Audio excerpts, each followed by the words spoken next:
Hello! Welcome to Whispering Winds. I am your record keeper for this evening.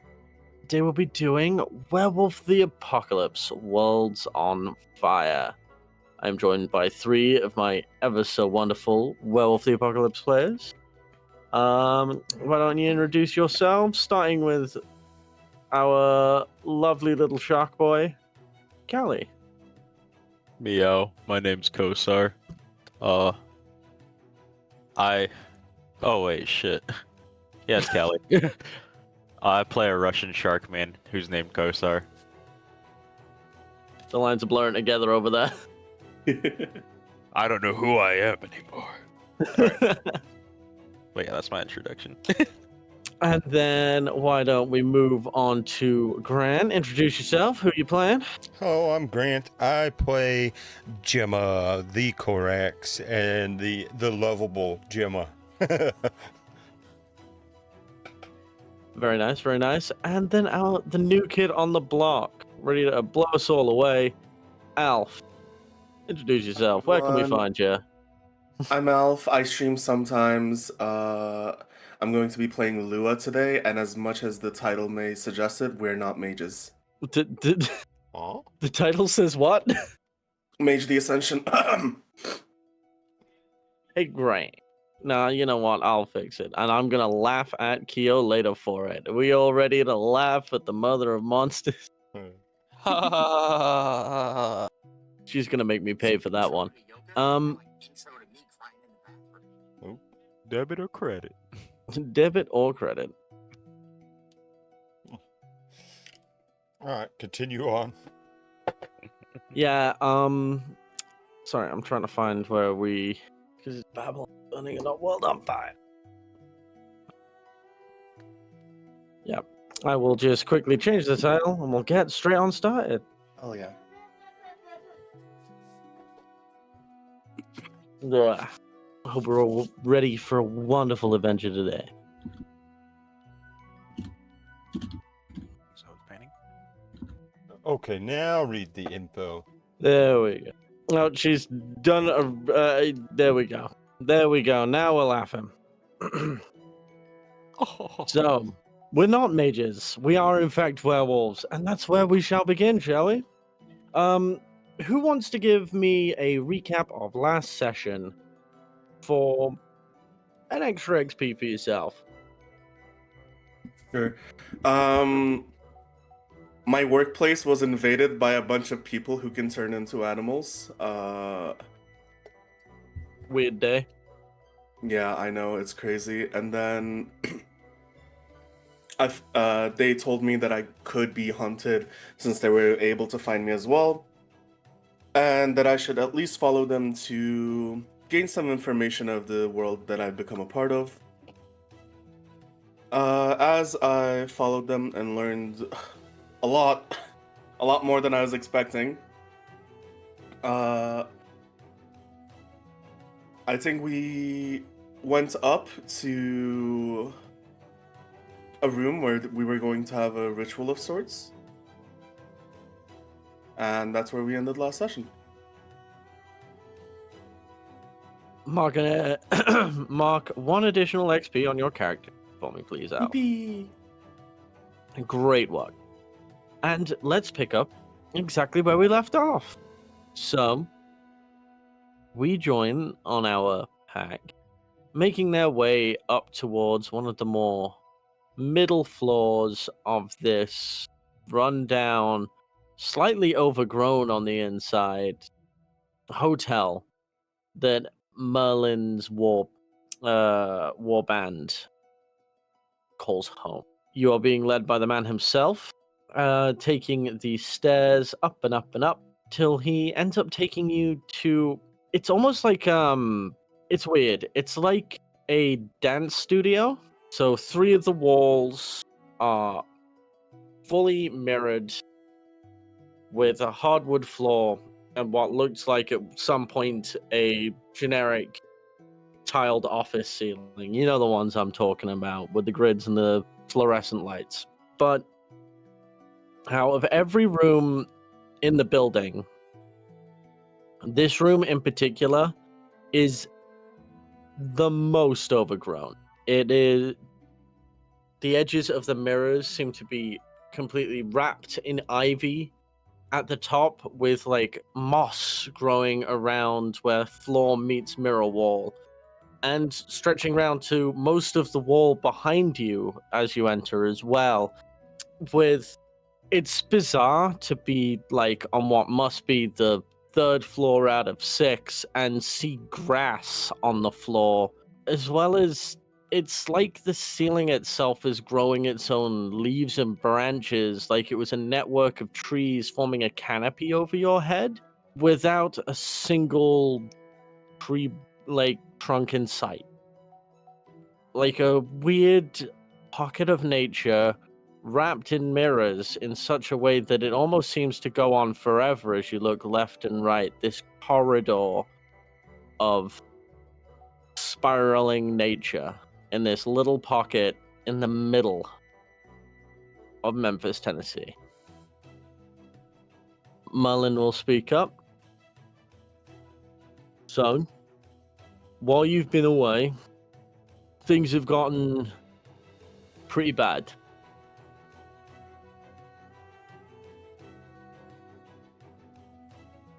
Oh,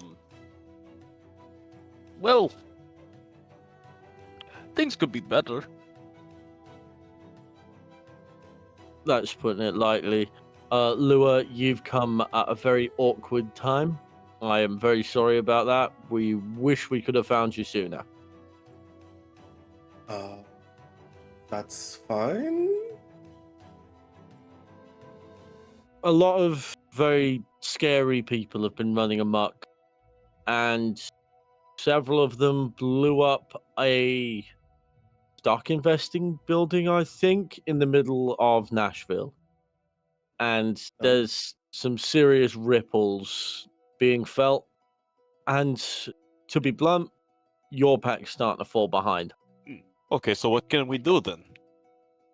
Well, there's a reason I brought you here. We're all going to send you on a spirit journey. Oh, we're going on a spirit journey. After a couple of dead presidents get burned up? Fair enough. What's a spirit journey? Ah, right, Lua. Gemma, come sit over here. He'll like start patting the grass next to him as he sits down in the middle of the room. You know what, all of you, come here. Let me explain what the goal is and where you'll be going today, for the sake of our new pup. Gemma Okay, will sit down. skip over and sit down. Osar trundles over and tries to find a comfortable spot. A walk, a skip, and a trundle. I can't think of a better way to describe these three in front of me. So, you're going to be going to a place called the Umbra. You watch many movies, Lua? Couple. I don't think that's gonna help, but You ever watched Avatar: The Last Airbender? oh yeah, of course. You know the spirit world? Yeah. Yeah, that's where you'll be going. Oh, we're fucked then. Not Oh. quite. But could be. Depends on how you act. Well, this ought to be fun. Okay. So, the best way I can describe it is you're going into a world that mirrors our own slightly. Okay. Everything will be a spiritual reflection on what this city is supposed to be. So, in here, this will be a hotspot of the wild, the nature. You'll have all sorts of nature spirits dancing around this building in particular. Now, your goal, and Merlin is actually going to go into his inside jacket pocket, pull out this roll of paper, flatten it out, and you'll see a map, is to actually get here, towards the south of town, just south of the Bass Pro Shop you broke into, Callie, and Gemma. He will point to a bridge, and over the end of that bridge, an area he has circled, marked with RSA. You will be trying to make it here. Now, easy enough trek through the material, but Memphis does not look like the way it looks now.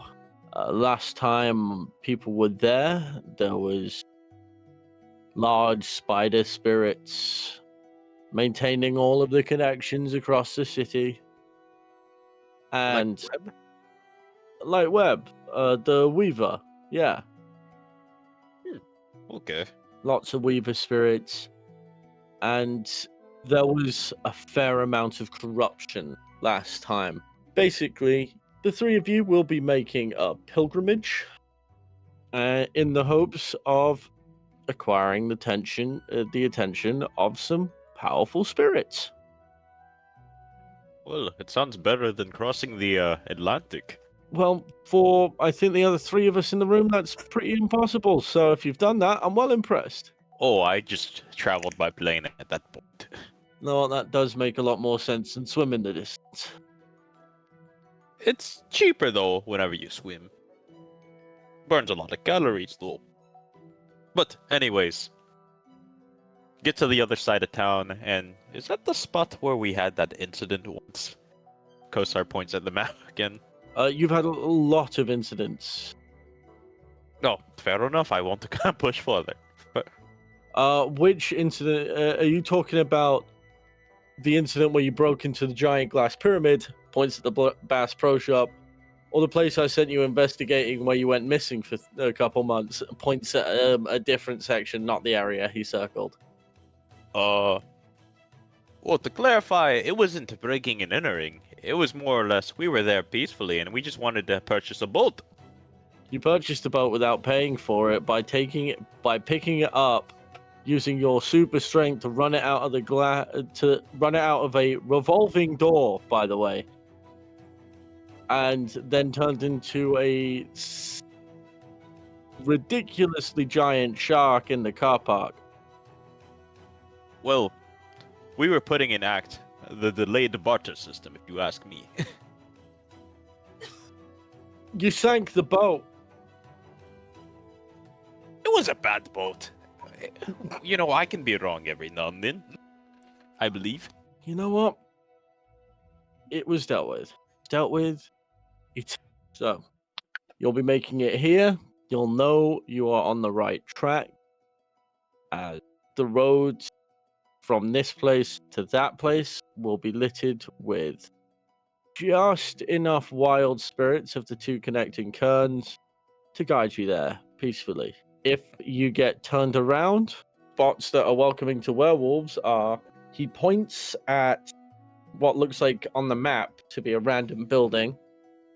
It is covered in weaver spiders, but this is actually a werewolf friendly cairn. And he actually points to Memphis Zoo. This is the only other wild cairn inside the city limit. But ideally, you want to make it out of the city to where the wild is the strongest. And if you've done things right, you'll have earned something's attention and respect, and you'll be getting gifts that reflect that. Any question? Kosar just looks at the other two, and he's like, it seems simple enough. How about you guys feel about it? I don't know. I'm ready for an adventure. Let's go. I mean, sounds pretty straightforward. I hope. Spirit walks and spirit journeys are something, to say the very least. Let's see. One moment you're here, the next moment you wake up 3 weeks later with your shirt off and an entire, jar of empty peanut butter. Huh. And those are the tamer ones. Okay. Last time we had a affiliated pack go into this place on a mission like this, they ended up having to fight a 3-story tall crab kaiju made out of garbage.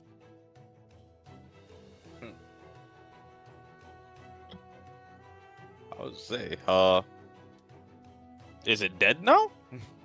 Oh, I punched it to death, yeah. Well, you can't really kill a spirit, it's a concept, but Is it You- equatable to dead now?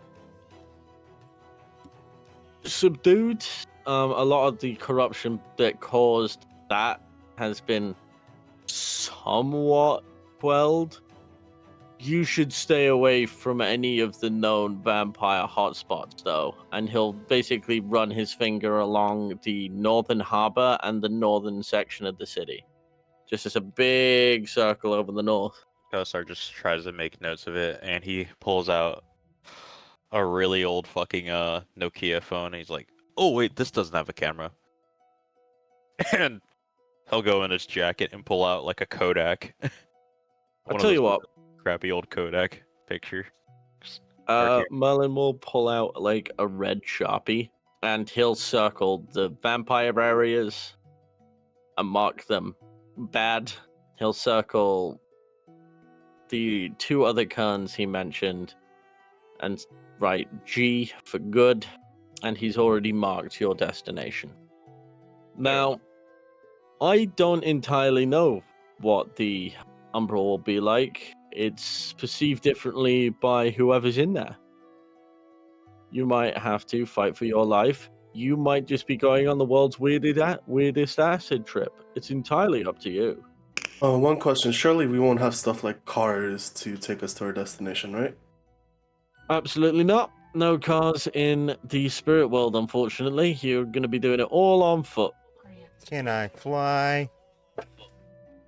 You can fly, just don't leave your pack behind.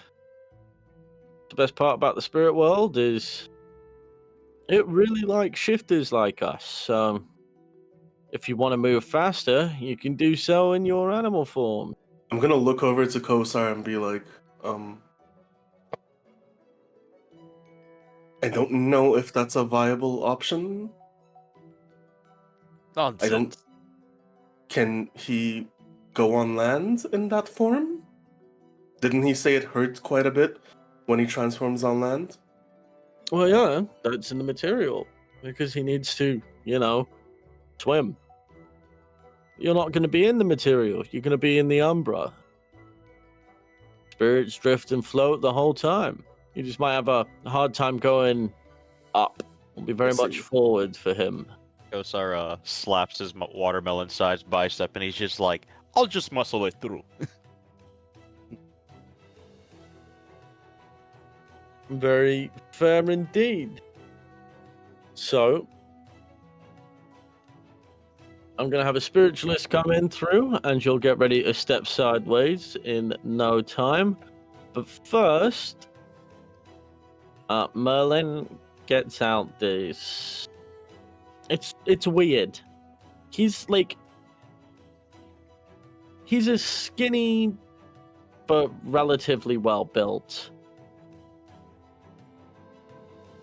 sleek white hair, obvious metalhead. Well, punk rocker with this studded leather jacket, this shirt that says something about punching something, oversized cargo pants, these huge stomping leather boots, and he suddenly starts pulling out shit like incense from his pockets, these incense sticks and this coiled rope, and he'll start speaking in a language you don't recognize unless you want to make me an intelligence. I will either give you an intelligence academics or an intelligence occult. Ooh. I'll roll for it. Yep. That is dexterity. I want a cult. I don't think it's anything Lua would know, considering he just got into this world, so... This is actually not something of... He's not speaking a werewolf language. Mm-hmm. Oh. Oh, damn. Okay. Once again, I'm trying to get used to the rules. It says stuff like werewolf and rage dice. I shouldn't be adding any of those, right? Werewolf dice is the standard dice. Rage dice is a number of dice that will be read based on the amount of rage you have on your character sheet. when you click the roll, what is in there automatically is the base. Unless I tell you to add anything, you don't need to. Gotcha. You Okay. just leave it as it is. So yeah, Lua, for you, you've never really heard anything like this before. But Mhm. Kosar and Gemma, you sort of have a vague idea of what this is. This is, well, it's some sort of like Gaelic or Celtic. It's like a very old language found around the British Isles. Nobody speaks it these days. And you'll see him pull out like it's weird with like the incense and the ancient chanting. You'd expect him to pull out like chalk or bite his finger and start writing them on with his own blood. But he pulls out that red Sharpie and starts drawing runes on the rope. And you'll see it sort of almost burn away. It's like from the first rune, it starts to like turn to ash. But instead of like turning to ash and disappearing into nothing, where the rope burns away, it leaves this sort of shadow of what the rope should be, like a 3-dimensional shadow. Mm-hmm. And once that is complete, he will take the end of this rope, the shadow rope, and flay it 3 ways. He will attach one end to your right arm, Kosar, then your right arm, Lua. Finally, we'll go to Gemma. We'll sort of pause, think about how you have to move, and then we'll attach it to your right ankle, Gemma. She'll just look down and go, huh. A little No. daisy chain. Well, what this is while, yeah, you're going to be going on a long walk through the Umbra, if things get too bad for you in there, you can follow this rope and it will bring you back home. You'll end up right back here, So it's but our you'll have safety failed net. the. Yeah, your safety net. I ain't sending you into the Umbra without some backup. And if things truly go terribly, tug on the rope 4 times, and I will pull you out from here. 4 times. Sounds simple enough. And it'll pull all of us back together. It certainly will. At least now. I'll take it. So, who's ready for a spirit pilgrimage? Let's go. Kosar just shoots his hand up in the air. Me! That's your spirit, Philip. You were saying something, Gemma? I said, let's go. There's your spirit. You ready, Lua? As ready as I'll ever be. All right. Follow me, boys and girl. And Merlin will stand up and walk over to the mirror on the far end of the room. If he says mirror, mirror on the wall, I'm going to laugh. Now, all of you, put one hand on this mirror. Gemma will Yes, sir. extend her I hand. will do so. And again, speaking in that deep, guttural Gaelic again, he will start chanting something while writing something on the mirror with that Sharpie. And you feel the world sort of pause and shift for a moment as he finishes talking, and he himself seems to freeze. And each of you with your hand on the mirror, it's a bizarre feeling. It's a little nauseating as you know you don't move. Your feet are still planted on that grassy floor underneath you. But it almost feels like the world is reversing around you. This pull, this shift, like everything just rotated and span around to be inverse, rotating on your center of mass. Like everything's spinning and folding in on itself, with the center of your being the core of the turn individually. I would like all of you to make me stamina resolve checks, as it is quite disorientating. Alrighty. How do I do those two together? Just You click one of just your attributes. And click then- one of the Oh. attributes and then click the other one. Ooh. Did I crit on that shit?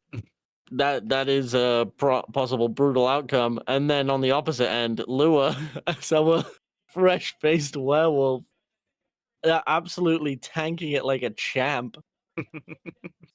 So, Gemma, it's a bit rough for you. You're a bit sway. You get a little dizzy. So Lua, I've got a question for you. Mhm. In your life, have you ever done drugs? I'm gonna say Gary. yes. Yeah. So you did the best way I can describe this feeling and why you handle it so well is it was like one time you got high and went to the mall with your friends and stepped on an escalator without meaning to, and you felt the whole world shift. This was a feeling that would have knocked you on your ass, but because, funnily enough, despite how weird it is a sensation you're familiar with, you take it on the chin, and you're just like, oh, that was weird. And then you look over to see Kosar, who is throwing up on the ground. I really shouldn't have given him any chips. Oh, I'm gonna walk over to him, kind of pat his back, and be like, "You okay, buddy?" Kosar's heaving over, and he's Oh, no, screaming. you're not. Okay, that's. He's Oh. screaming profanity, saying, "Diarmo, Diarmo, Diarmo!" Oh, Neharosho. I'm just gonna keep patting him on the back. Gemma will say, I guess you shouldn't have ate those fish sticks before we came. Good idea at time. Not such a good idea now. As Kosar, you managed to get the last of all the things your pack fed you before you decided to go on this journey and step sideways into the Umbra. You actually will find yourself looking up, back at the mirror, and you see Merlin checking this black rope, looking at the mirror, regarding each of you. And if you were to turn around to where he would be, in the actual room that you're all in, you don't see him there. Do we What know you see why? instead is his, well, it would be his reflection, but instead it is just a relatively decent sized, scarred up, jet black wolf. Bright yellow eyes, mimicking all of his movements. It's not standing on 2 feet, it's like mimicking all of his head movements, as if it is regarding where your reflections would be, nodding, nudging a rope, nudging it where the rope would be with its nose. And then it will, Merlin's reflection, as Merlin will walk over to get close to the mirror and squint at you, you'll see his reflection. This black wolf actually goes up and starts checking the ropes individually, as if it breaks away from what Merlin's actual actions, to check all of your black ropes, and with a stalwart nod from both ends, both the wolf and the man, Merlin will give you all a wave, his back on the mirror, and will walk into the room to where the ropes was created. He will take a seat, rest a hand on it, and start playing games on his phone. So I guess we just go. I Ugh. guess we'll move forward. Kosar just wipes the last of the bile from his lips, and he's like, "All right. Hope the rest of it doesn't make me puke the rest of my guts." And Gemma will It'll look be back at Merlin and wave as she starts to skip forward. Kosar trundles along with Jenda or Gemma. I'll just walk, but as I'm walking, I'm like making sure to not come close to Kosar's vomit, like really stepping around it. As you sort of regard the vomit, to sort of know exactly where it is and avoid it. What you sort of see is kind of strange because now you're in this new world. You notice while you're the only people here, you're not alone, as there's all these tiny little things, like little bugs, little critters, sort of in and around this space, regarding you, some regarding you, some going about their own business. And you actually see a little squirrel and a little fox staring at Kosar's puke. Like, they have never seen anything like this before. Hmm. And the more you look at these creatures, the more you realize that it's less so that you are actually seeing a squirrel and a fox. It's like you're looking at a space and your mind is telling you there is a squirrel and a fox there.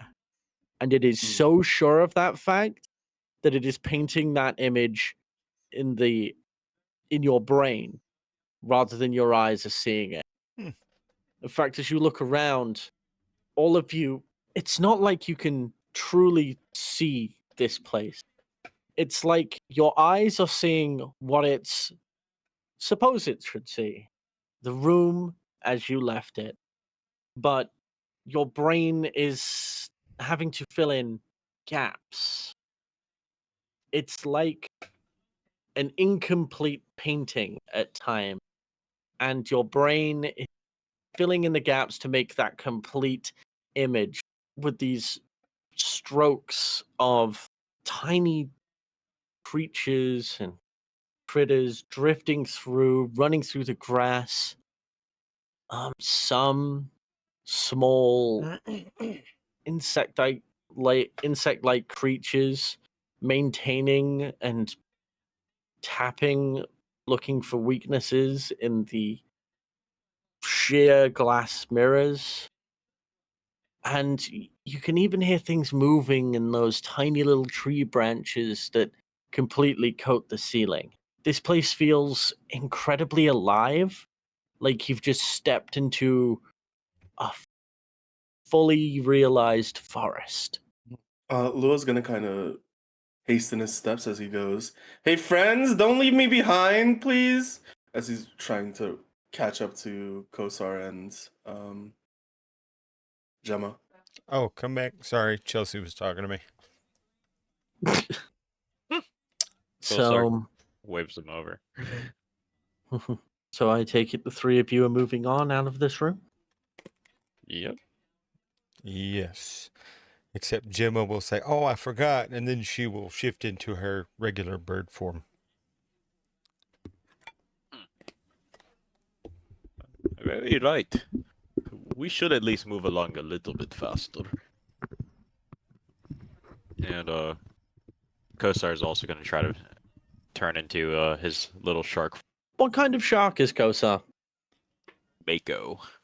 Ooh. Let's see. Because Kosar, you're a big fucking guy.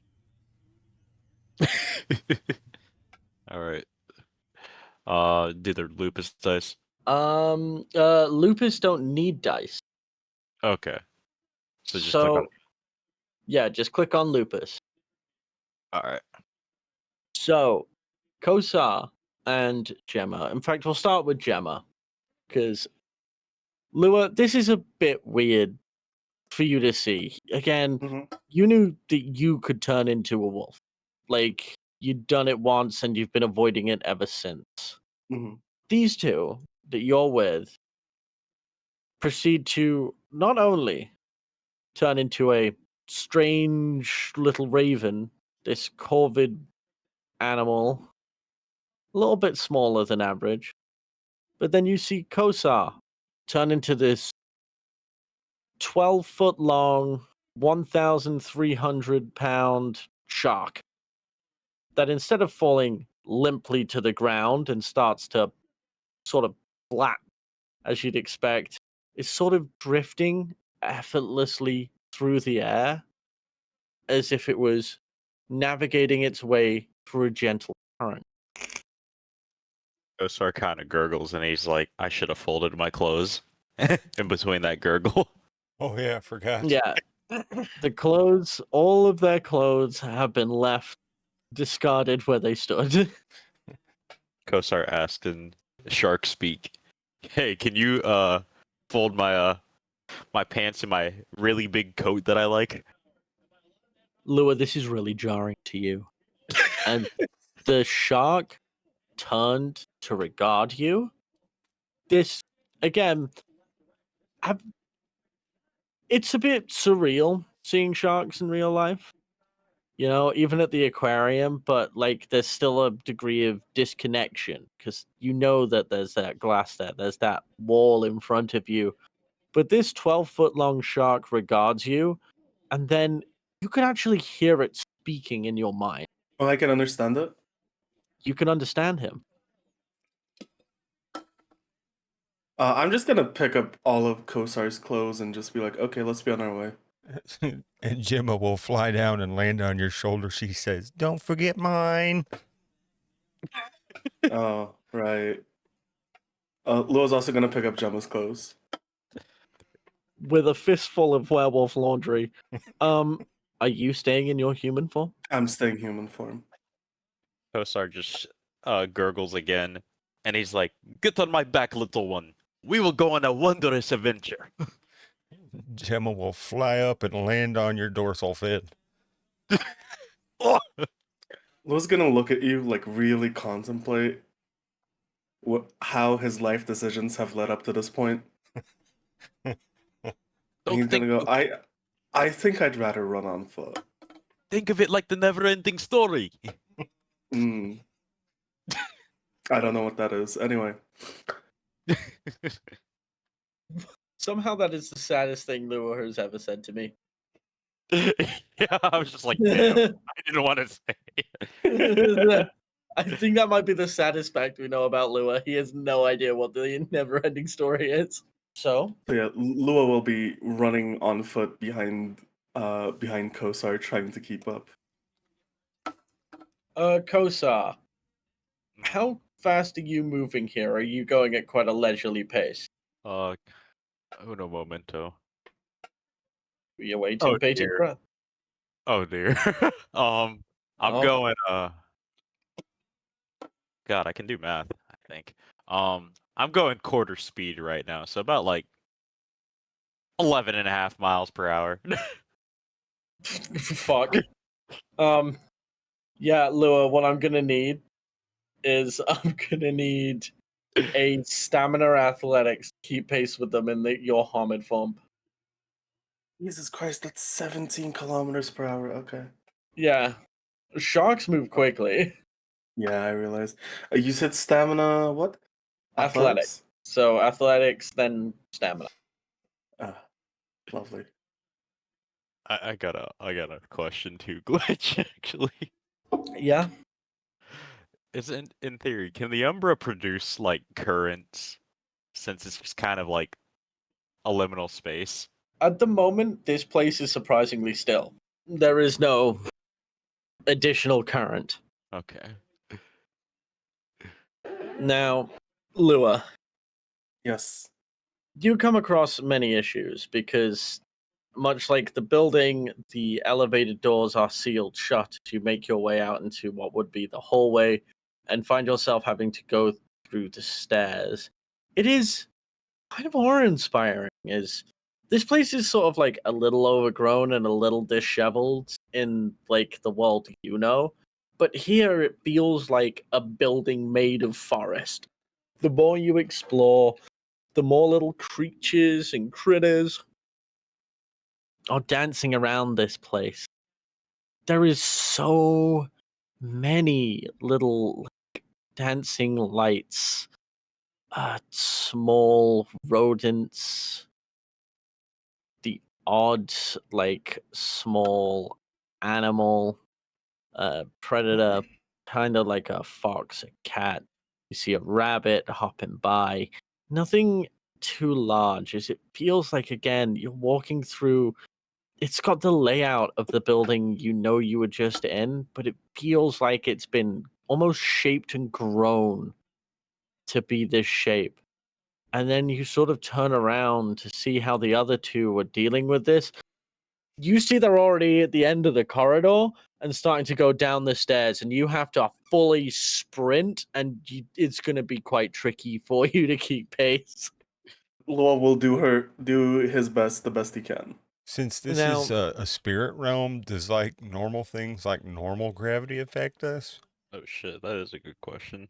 I think if normal gravity The- affected us, Kosar would be on the ground. the way for when it comes to how gravity affects, it's more the idea and the way things would work on you in your natural state, in whatever form you are in, is how the world will treat Okay, you so as you're a prisoner to your mind and how your mind would perceive it then. not mind.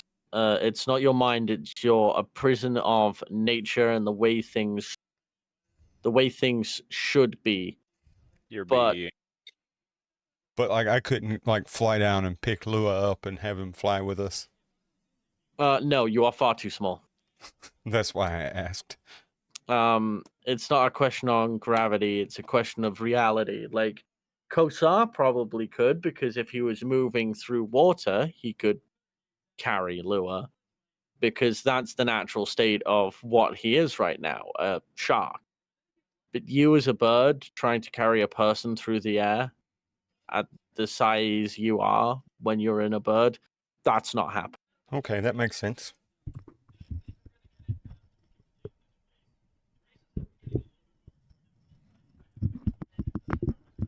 Now, as you start to make your way down the stairs, the stairway itself, the stairs are in that sort of same spiral shape, you know the types. It's like the angular, like up one wall, flat platform, up the other wall, flat platform. You know the types I'm talking.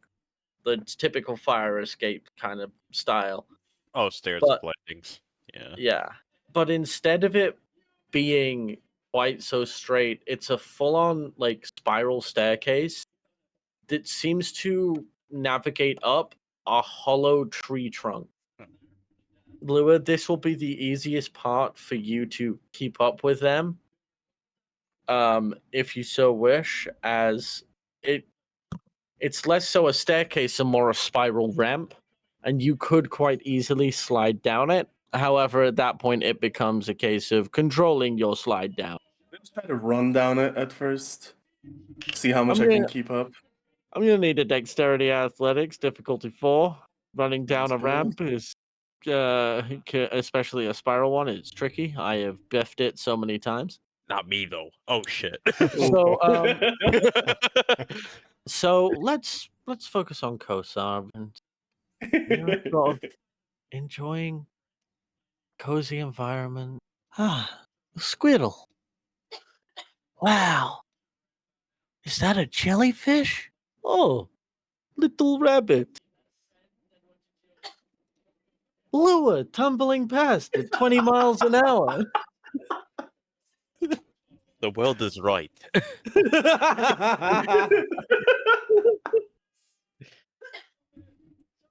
As Lua, you technically did achieve your results. You caught up and even made it to the bottom of the ramp first. Gemma will Take a look at single Lua and say, "Now that's efficiency." Take a single superficial damage as you equivalently fell down the smoothest and most comfy set of stairs you ever have in your life. So how do I do that? You just click on one of always go from the left when marking your HP, or else you'll fill your whole HP bar. Just click your far most left health box once. Gotcha. One line Okay. will go through it. That is your superficial. Yes. Okay, gotcha. And you're a little bruised. You're a little sore. You know what? With no successes, you've sort of dropped the clothes somewhere up there. Can I go back? Well, shit. Yeah, you can go and get the clothes, Callie. It's easy enough for you. Kosar goes back up and then scoops up all the clothes in his mouth and tries not to bite hard on them at all. So you sit up and see Callie. Sorry, not Callie. Yes, Callie Gost himself. It is I. He's pulling a full-on legs folded yoga pose, floating a foot in the air, and he starts throwing metal balls at you. Welcome to Overwatch. Roll for initiative. Achieve transcendence. Pass into the iris. Now, and you see Kosar drifting down with a bunch of the clothes you dropped in his mouth. I was wondering where I left them. Ah. So glad you got them. Lovely. Kosar, Oh, that's a long way down, isn't it? Ah. Kosar starts gurgling towards you, but it's literally unintelligible with cloves in his mouth. Yeah. I'll just hold my hands out to kind of for him to just drop the clothes in. Kosar shakes his head, which in the process shakes his entire body in a no. He wiggles no at you. All right then, if you want to carry them, be my guest. Kosar So we were going. Kosar lowers himself just to let you get on his back. Yeah, you know what? Definitely didn't bruise any part of my legs. Yeah, I'll hop on. As you watch Lua get up, you hear a couple of cracks and pops as you ever taken a hard fall and like it's not that anything's been seriously knocked out of place, but something has been knocked just out of alignment enough to like click and crack when it stands up. It's not like a break or anything, but it's that stiff knees pop. Oh gosh. Kosar tries to gurgle something again about possibly doing, some stretches later. What do you say, Kosa? No, what is the message you're trying to convey? Oh, Kosar tries to say, you should probably do some stretches once we sit back down again, because I'm going to go fast.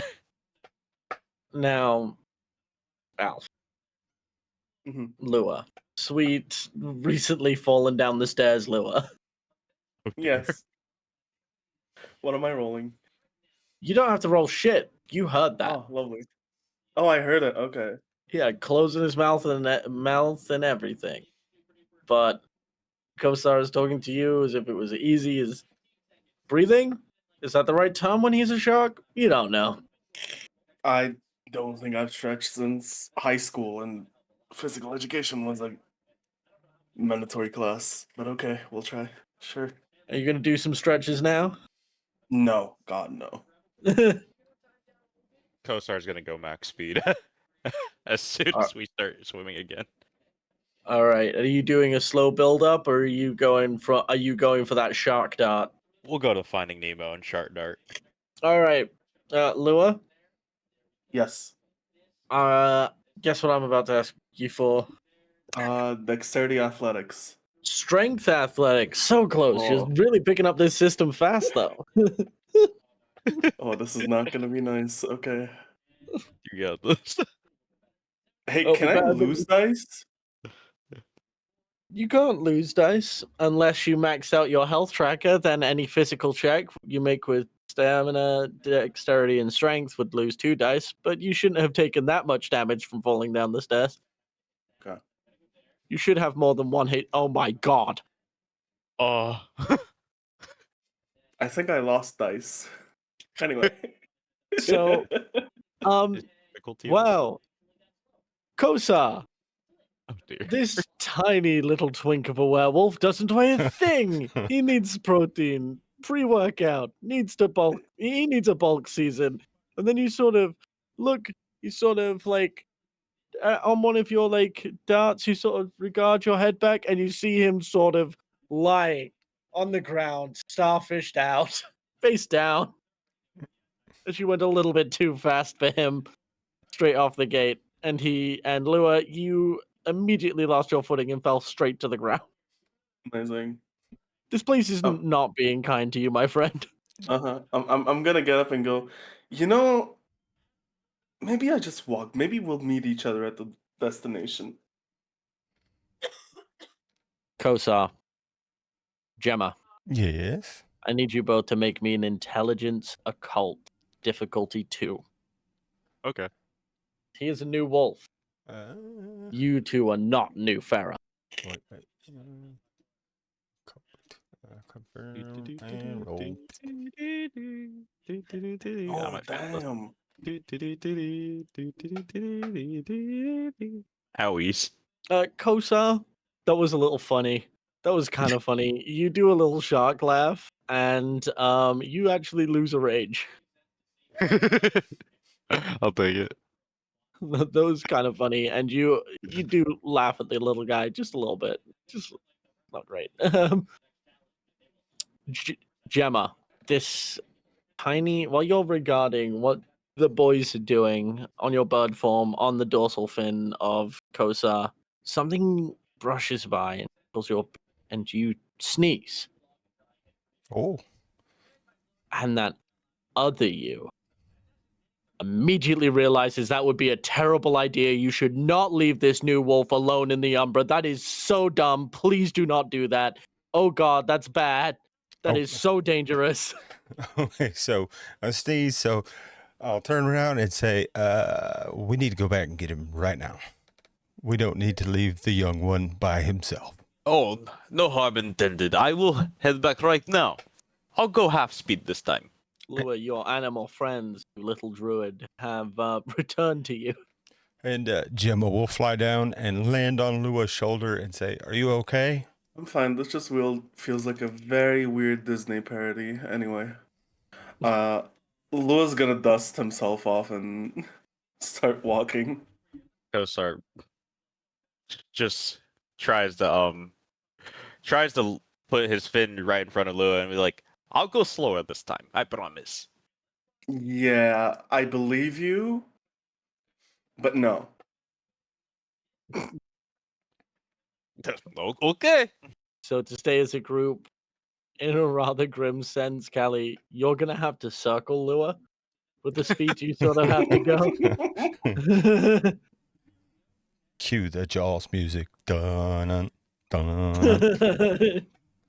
It's a little bit surreal for you, Lua. You've got this little raven sat up on your shoulder. It's kind of cool.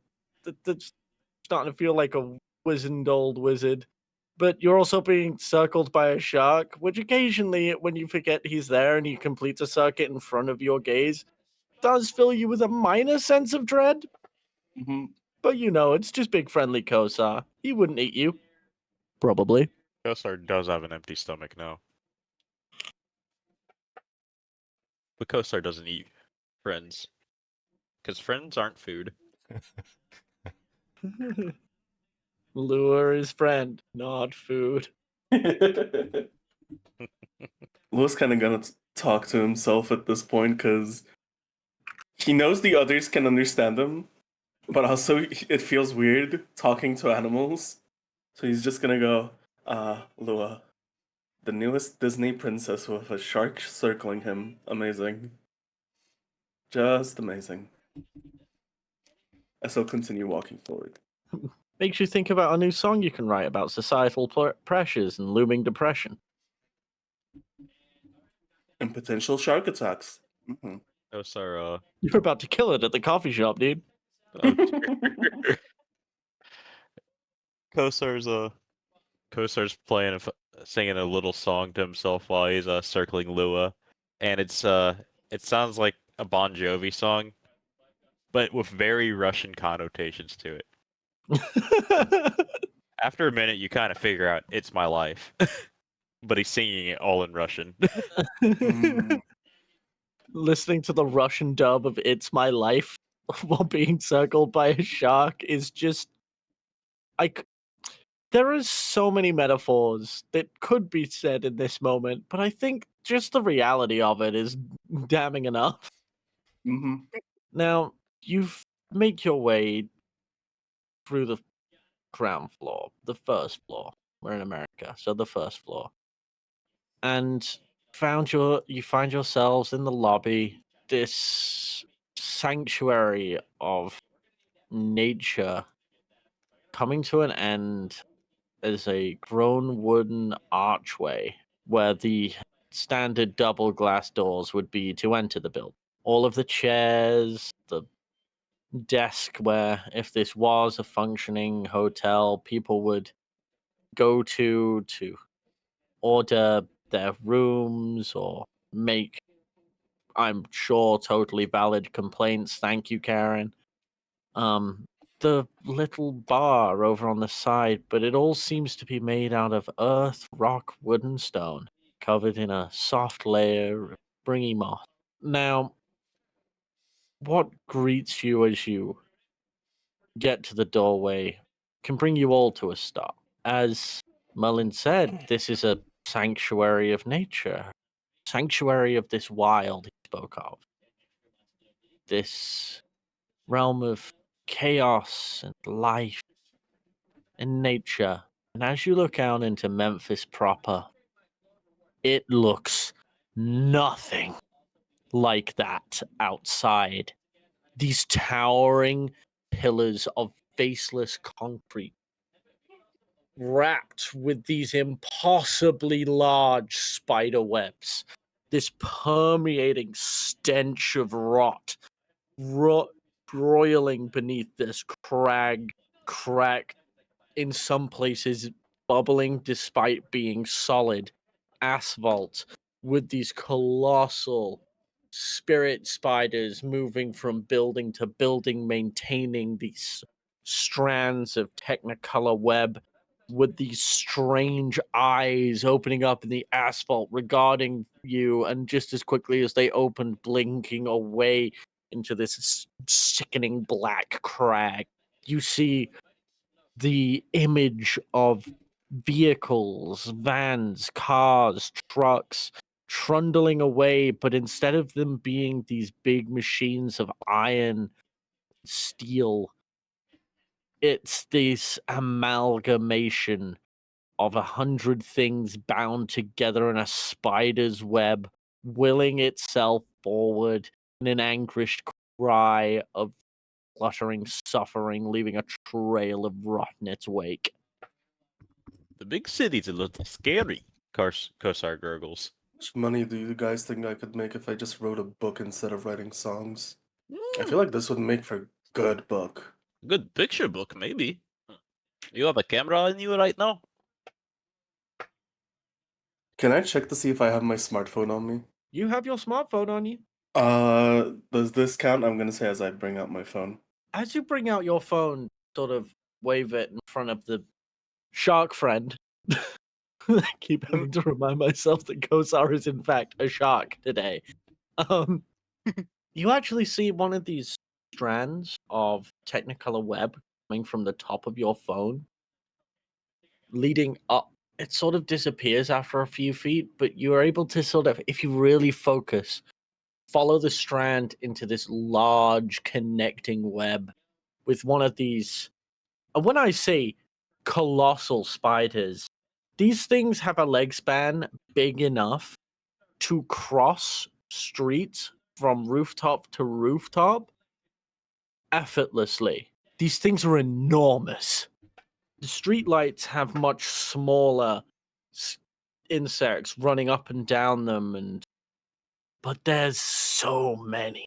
The weird thing is you see these grotesque spirits of rot, these maggots, these ever churning eyes, but they do not give off the same level of disgust as these insects, which seem rather uniform, rather focused on a specific task and willing to complete. These aren't spiders or predatory bugs waiting for prey to fall into their gap. It's an ant-like worker drone maintaining its home, keeping those connections, repairing these things, running along these cables of energy, making sure everything is running as intended. And your phone is connected to it all. by a single Technicolor strand.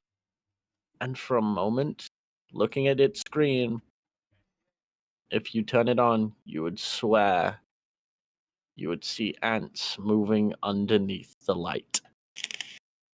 I'm gonna put my phone back in my pocket and go, well, I'm glad I don't have arachnophobia or anything of the sort. Jesus. This is weird. As I'm kind of looking up towards these giant spiders. Gemma, Yes. Kosa, Yes. respect where respect is due. You've seen a lot of people enter realms they're unfamiliar with before for the first time. For Kosa in particular, and I think Gemma, it's sort of a rite of passage for your peoples to enter the Umbra for spirit journeys. For you, Callie, you have Kosa, you have actually two coming of age ceremonies. You have your first shift, where you turn into a colossal version of your shark and hunt something way above your pay grade. For you, it was a large whale. But your second one is when you reach maturity as a Rokia, and you enter the Umbra as a pack of apex predators. That's how you made your first spirit connect.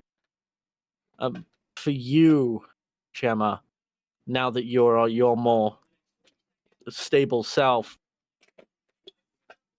back when you used to fly with a flock of Korak, before you found yourself dropped off here with these new adventures, with these new people, your trip here was also this. You ended up flying through the Umbra over the Grand Canyon, and both of you remember weak-willed shifters just crumbling under the weight of it all, and you were in places where the wild is strongest. This guy is seeing a combination of all three of the triad and is taking it on the chin like a champ. Kosar kind of looks down. He's like, "You're doing pretty well." I remember one time. I remember one time one of my cousins went insane and started eating another one of my cousins when we were on our hunt. Good experience for you. And Gemma will say, yeah, my grandma told me about this place. She was like the shaman of our village, and we've been through it, and a bunch of people lost their minds going through the Umbra. Lua's gonna take kind of like one step away from Kosar and be like, well, shall we go? An appropriate response to, yeah, last time I was here, one of my cousins ate one of my other cousins. Oh. Don't worry. I was the biggest one in that pack that time. Yeah? What changed? Oh! I ate him right after. Lua's gonna take like 5 more steps to the side and go, yeah, let's continue our journey. So we took on this 4 times, right? And he's gonna kind of look at the rope. Yeah, you have this black tendrilled rope. Now that you're checking, all three of you, as they've shifted, it sort of moved to bind itself to a more central part of their body. Yours is still wrapped firmly around your wrist, but there is a rather slack rope of tendrily shadow binding you to the place you entered from. Oh shit. Yeah, that might come in useful. Anyway, we were supposed to go where? Kosar drops his clothes and then he just like nudges around with his fucking his big nose front thingy, because I can't think of the name of it right now. Until like the little map pops out and opens up. And Kosar goes here. You know what? That's gonna bother me too. I need to Google what the hell a shark's nose is called. I'm right behind you. Shark's nose call. A nose. It's called a swimming nose. Amazing. Kosar uses his nose to nosingly nudge out his note of a map. His nose. However, the overall front part of the shark is called a snout. Apparently, they have snouts. Angry sea pig.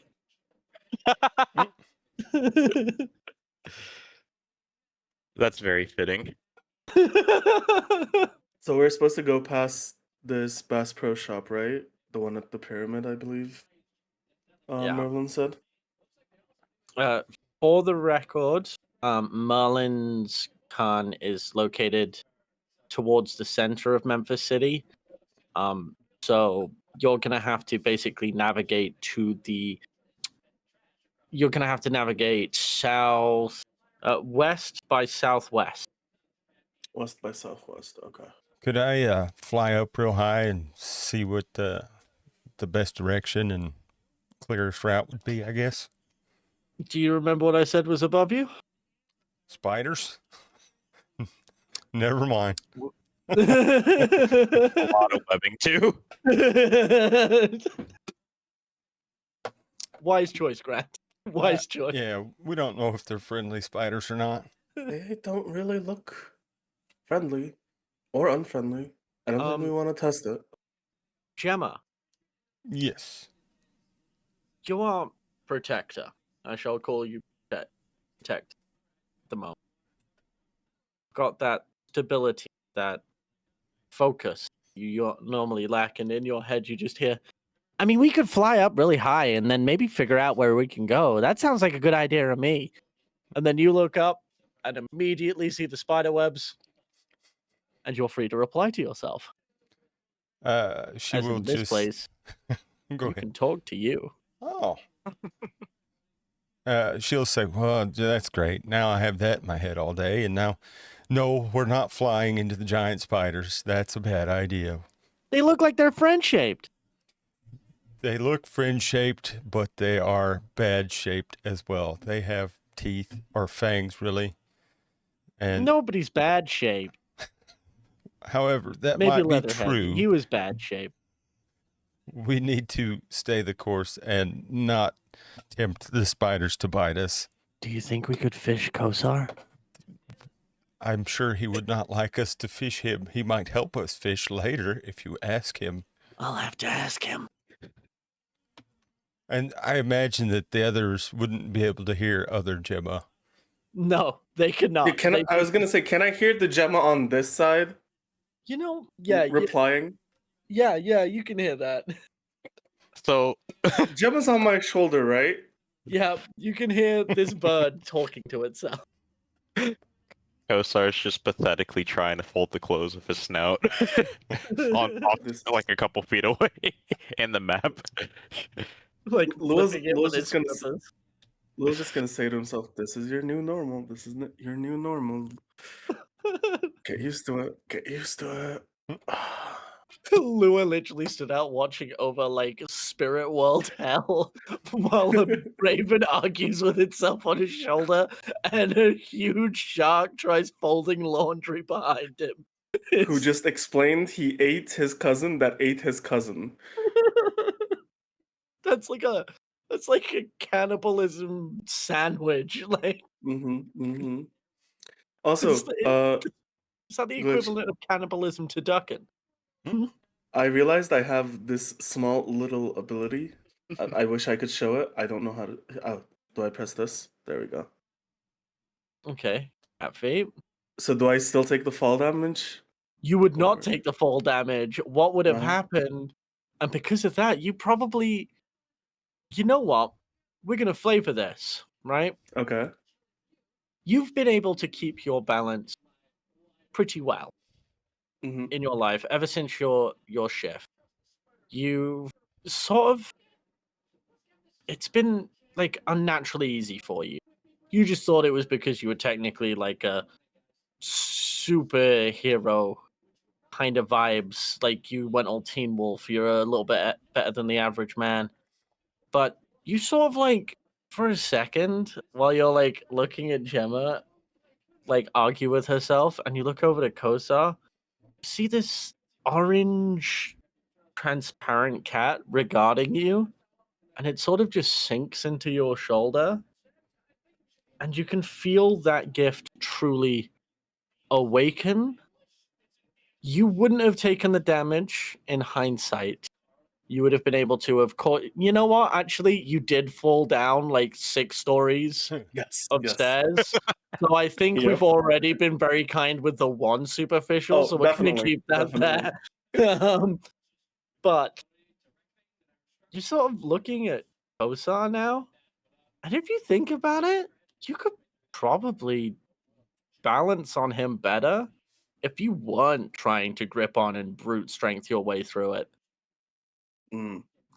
Did Lua, did you ever watch any like anime or cartoons growing up? He probably watched a lot of cartoons. Yeah. I don't know how popular anime was in the US. It vary, especially the one I'm about to reference. You sort of look like you look at Kosar, and it might just be the madness of this place, but you suddenly think, would I have an easier time riding him if I stood on his back Piccolo style?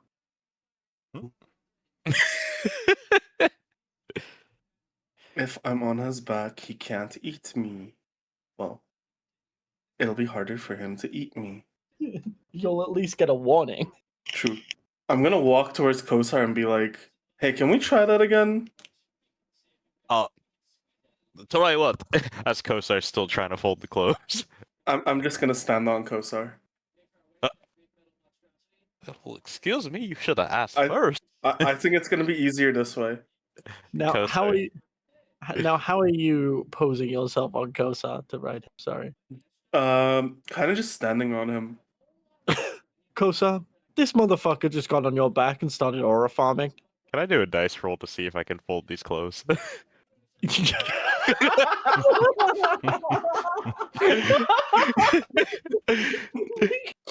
Make me a dex. What is that? Hey, you know what? I'm gonna ask. You know what? Let me just refresh real quick. We're gonna ask the Twitch chat. What should I ask my player to roll to fold laundry as a shark? Because I'm legitimately dumb. Dex endurance. Or is it deception endurance? Dex subterfuge. I don't. God. I seduce the clothes into shape. So you know what? Yeah, we're gonna just roll a straight dex on this one. Oh, etiquette? Yeah, you know what? Dex etiquette. Yeah, I like that. You know what, Keo? I'm Thank down you. for it. Roll a dex etiquette to see how well you fold these clothes. I don't got shit. Yeah! So you sort of you manage to fold someone's pants. You sort of move on to the shirt, and it's not going great. And then you move on to like another shirt, and then you accidentally bite through that one. Oh, that's bad. You've now got a shirt stuck in your teeth. It tastes like it could be yours, but you also had fried chicken earlier, so that also might be Gemma taste. You don't know. Now Kosar's hungry. Oh no. The mortality rate for this mission just skyrocketed. Kosar's like, I'll just let Gemma borrow my fucking shirt if it's hers in the That, process. it would swallow Gemma. You're able. I'm gonna be honest. With that roll, you're gonna have a hard time. You've left the clothes in such a state that you're gonna have a hard time picking them up. Can I make it so I picked up the clothes before standing on Kosar? Yeah, you can pick up the clothes before standing on Kosa. Would any of you have a bag, a backpack, or something? I have my gig bag. You know what? That'll do. You could quite easily fit these clothes in the gig bag, so you don't have to have your arms full the whole time. I'm just gonna fold them and put them in my gig bag. Yeah, Gemma's shirt is fucking ruined. Her jacket's fine though. That's the important thing.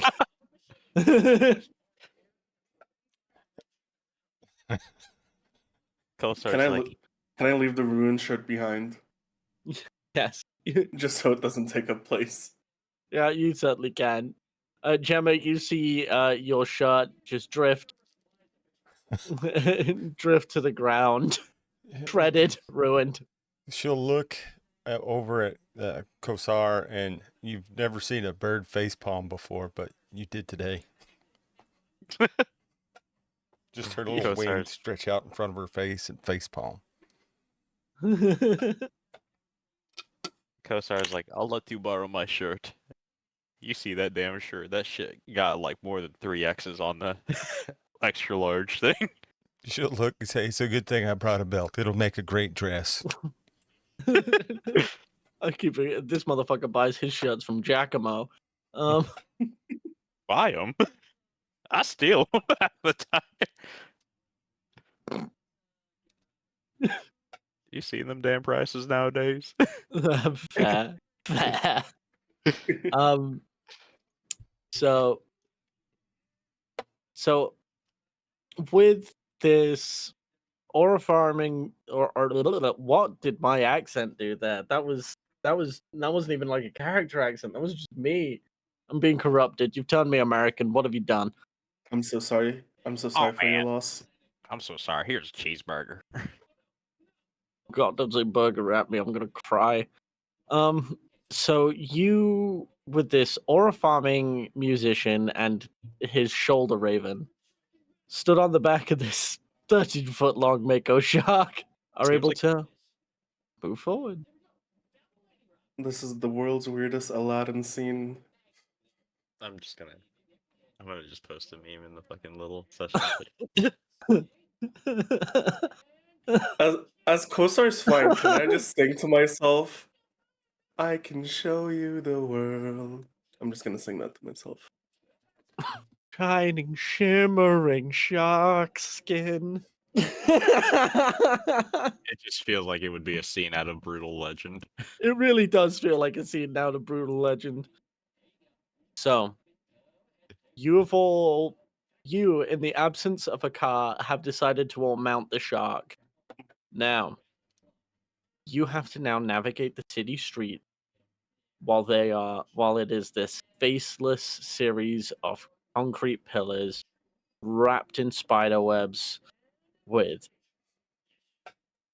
uniform shape and rot permeating the ground beneath you, with asphalt constantly staring at you with blinking bloodshot eyes. Did Who I wants pick up to the be map the- as well? Yeah, that would have been in one of the coat pockets. One of Gotcha. the pockets you can have quite easily. Gotcha. Since you have all the clothes, you definitely have the map. So can I just look at the map and You certainly try can. to show Kosar the way? You can lean forward and dangle the map in front of one of his eyes. Or you could just tap your left and right foot to change direction. That sounds so much more fun. Steering the shark. Can I roll to drive? No, I'm a person. Wait a minute. You know what? I would like you to roll me first, Callie. I would like you to roll me wits insight. Okay. God. Oh shit. Yeah, this is gonna be pretty much a flat roll. All right. Okay. And I would like you, Lua, to roll me charisma drive. Yes! Okay. I can do this. I can do this. I can do this.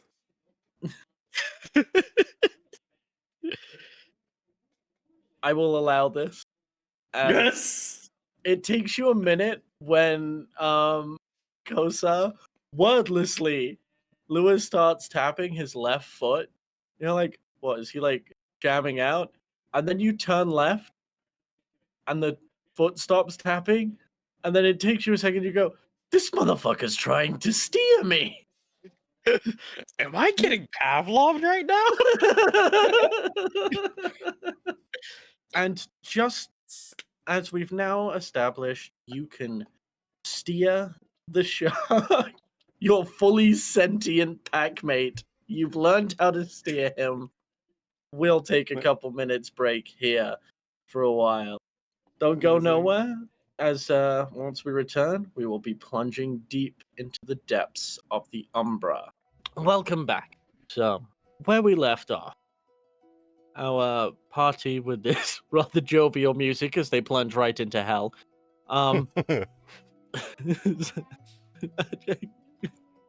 Really good music. We got really happy music. It's like spiders, concrete, impossibly tall concrete pillars, asphalt that stares and grinds with bubbling abominations chundering their way down the street. Do do do do do. I truly feel some kind of empty, Okay, noble emptiness, like a hollow night. this is a heck of a lot better. So,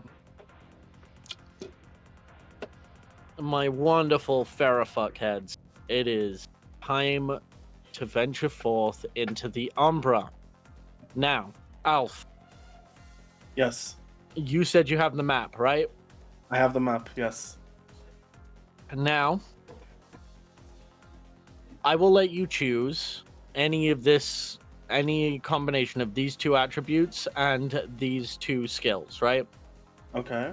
An intelligence or a wits, and a survival or an academic to read the map and know where you're going. Okay. I'll go academic wits.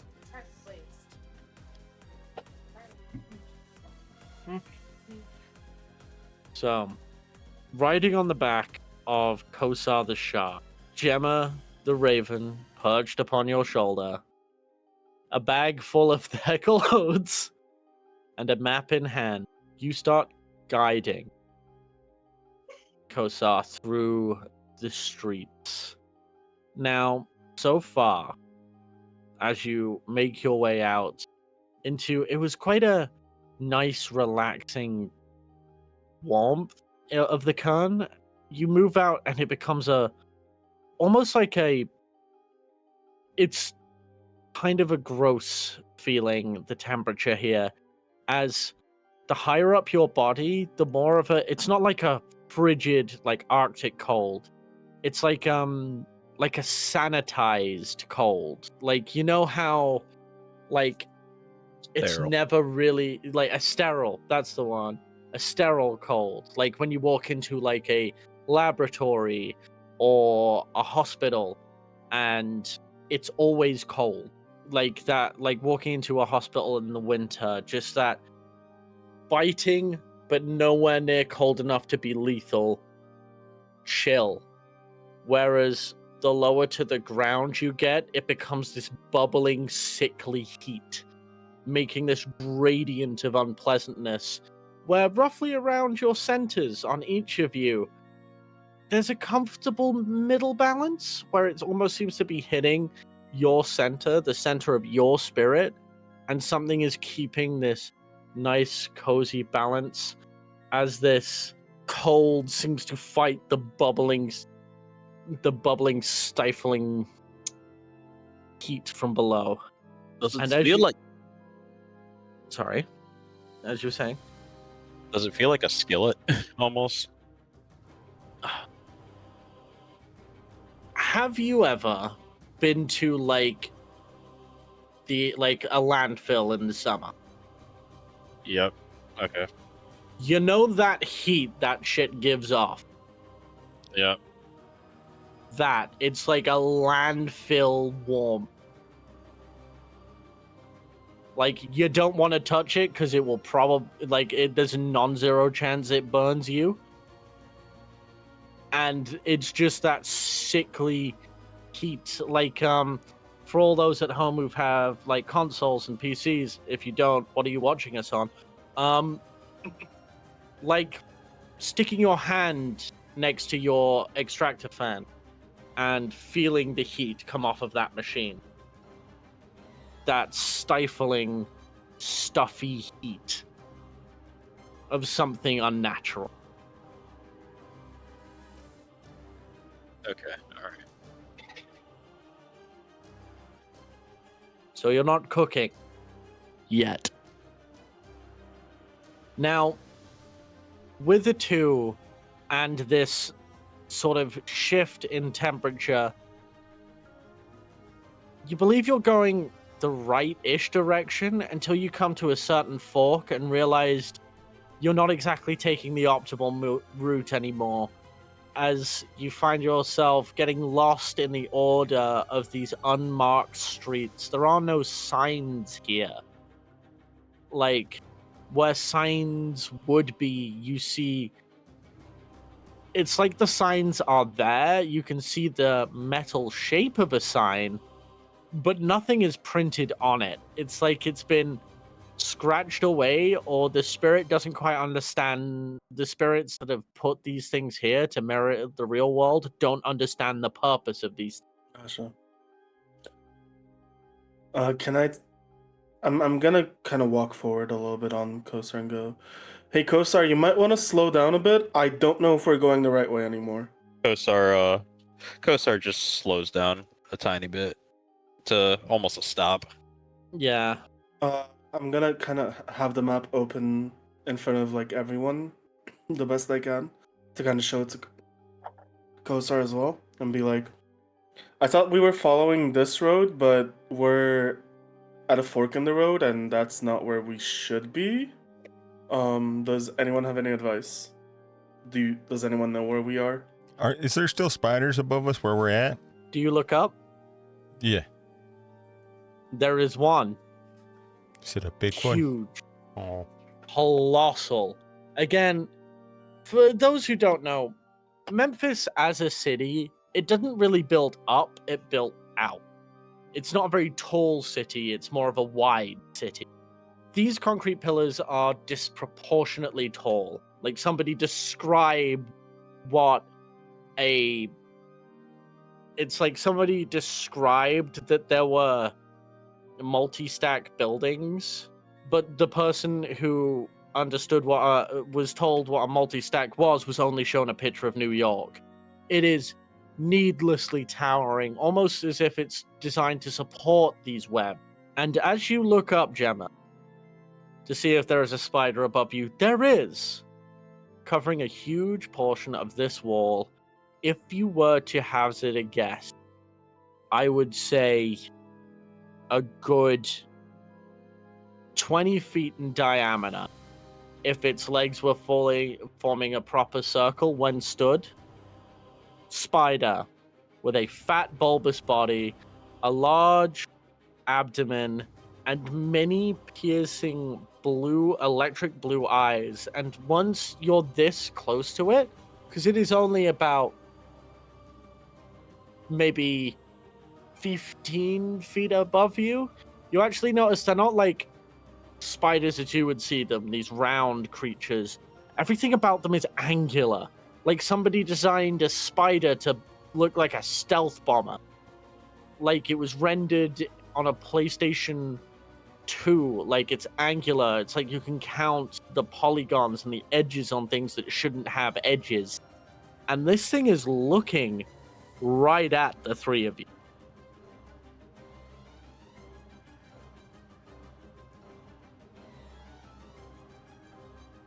Kosar just tries to get closer to the ground, and then he just gurgles at Lua. Get off right now. What? I'm just gonna step right off. Kosar says clothes. Now. The huh and the what? I'm gonna go through my gig bag. I'm assuming Kosar said gloves, right? I didn't miss it. Clothes. Oh, clothes. Yeah. Makes Just much toss more them on the sense. ground. Yeah. I'll just toss the clothes out towards Kosar best I can. Kosar just reverts back to human form. Real quick. You're able to stick your pants on no time flat. Mhm. You're all shifters. The only one who hasn't mastered the art of putting his clothes on quickly is Lua. And this spider is regarding you, and it sort of like creeps closer. Any of you who want to can roll a wits insight. There is no penalty on the fact that this thing doesn't have a face, as you are all fairer and are slightly in tuned with spirits by nature. 2 successes. Gemma, girl. You might want to add a rage to your sheet, Gemma. You can't have 0 rage. Oh. You'd lose your powers. You should have gained a rage at least after, howling or cawing at the moon. So, Gemma and Lua, if you wish, you can right-click your roll and willpower reroll if you want to try and get a higher result. So the ones with the claws are the successes, right? The claw marks? Yep. Okay. Ooh, nice. Okay, so Gemma, Kosa, you might be in tune with these spirits, but seeing and understanding is 2 different things. You are aware of them, you know it's a weaver spirit, but it's impossible for you to grasp. Lua, it's strange. It's not about to kill. It's not angry, it's not hungry, it's not looking at you like your food. This thing is fully, not just sentient, but sapient, and is just curious as to what the fuck you are doing here. And, possibly, what the fuck you are. I'm just gonna go. Hi, we were just passing by. Hope you don't mind. To the spider.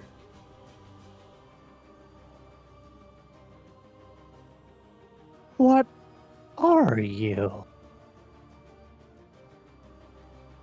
Well, I'm Lua. These are my new friends, Kosar and Gemma. I've been told we are... Is there a word that describes all of us at the same time? I'll turn to my friends. Garrow is werewolf.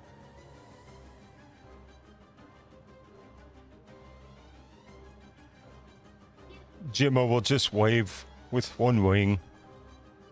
You can call yourselves, for Kosar, Gemma, the word to describe you all, since Lua asked, is Bera, shifters.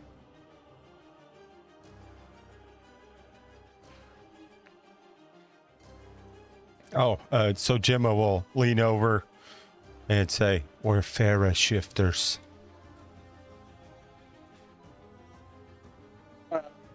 I've been told we are all shifters. Oh,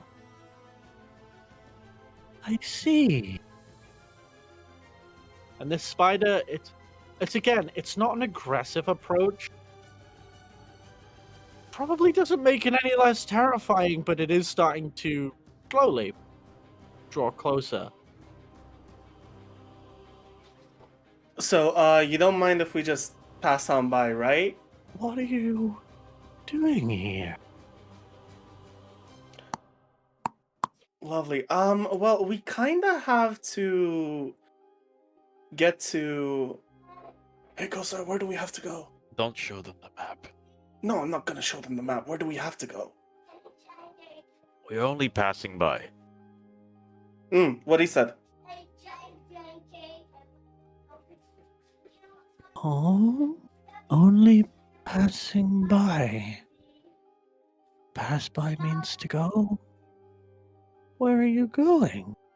Just traveling specks of dust. And the ambient winds of this world. The spider will tilt its head. There is no order to specks of dust. And you had order, but you lost it. Are you out of place? Only to find another place. Where do you go? To where we finally settle. You. Lua. Hi, yeah. Hello. Why does he speak in riddles? I don't know. Interesting. I wish I did. But yeah, we kind of have to go. We do have a place we need to be at in like a couple hours. If you don't mind, we just need to pass on by. Oh, Yeah. it sounds treacherous. Would you like my assistance? Could I get what he said at the first part? It sounds treacherous. Would you like my assistance? And this thing is speaking with a woman's voice. Do we get a sense of intent from this spider? With the rolls before, Kosa, Gemma, fuck no. This thing is still impossible for you to read. You're looking at what can only be described as treated steel meets cobalt carapace and exoskeleton with electric blue glowing slightly eyes. Lua, Yes. there is zero hostile intent. Okay, my question here becomes, is it not hostile because it doesn't like because its natural actions doesn't refer to hostility, or is it Atlas, like don't splash. is there no way it's do I feel like there's no way it's going to cause us any harm? Because you wouldn't when a shark eats a fish, you wouldn't call that a hostile action. It's just natural order. So, here's the thing. Is what I'm going to ask you to do is I'm going to ask you to roll an intelligence occult. But because of how high you rolled on the wits insight, I'm going to ask you to add +2 to this roll. Okay, so intelligence occult. How do I add a +2? You see on the werewolf dice Yes. where it says just click the plus twice. Okay, I have clicked it twice. Now roll it. Now, what are we looking at? Jesus Christ, Lua, you're on fire. You should be a spiritualist. Lua, wait a minute. You sort of like look up at these spiderwebs. Mm-hmm. And spiderwebs of this size, with all of these things moving through the city, you should see things caught in those webs. And you should see things found in those webs. You've seen spider webs before in your real life. You've seen them on documentaries. Those little cocoons and things turned to soup and husks left to cut and drop to the floor. If this was a generic spider den, those husks should be everywhere, especially to feed this many spiders this size. And you should definitely see things caught in those webs. You don't. Yeah. And that's when it hits you. If you remember way back to your first session, Merlin mentioned the triad, the wild, the nature spirit, the mother spirit, chaos, life, creation, the worm, the end, destruction, corruption, decay, rot, the weaver, order, maintenance, control, progress. Spiders in your mind are quite often have been used in the world so many times as signs of decay, danger, a perfect predator preying on anything that gets caught in its web. And as you look around, this isn't a corruption spirit of the end or death. As you sort of look closer at these webs and remember the web on your phone, these are maintaining networks, connection, and the order of things. It took interest to you, not because you looked like good food, but because you lost your order, because you are lost, and it wants to fix it.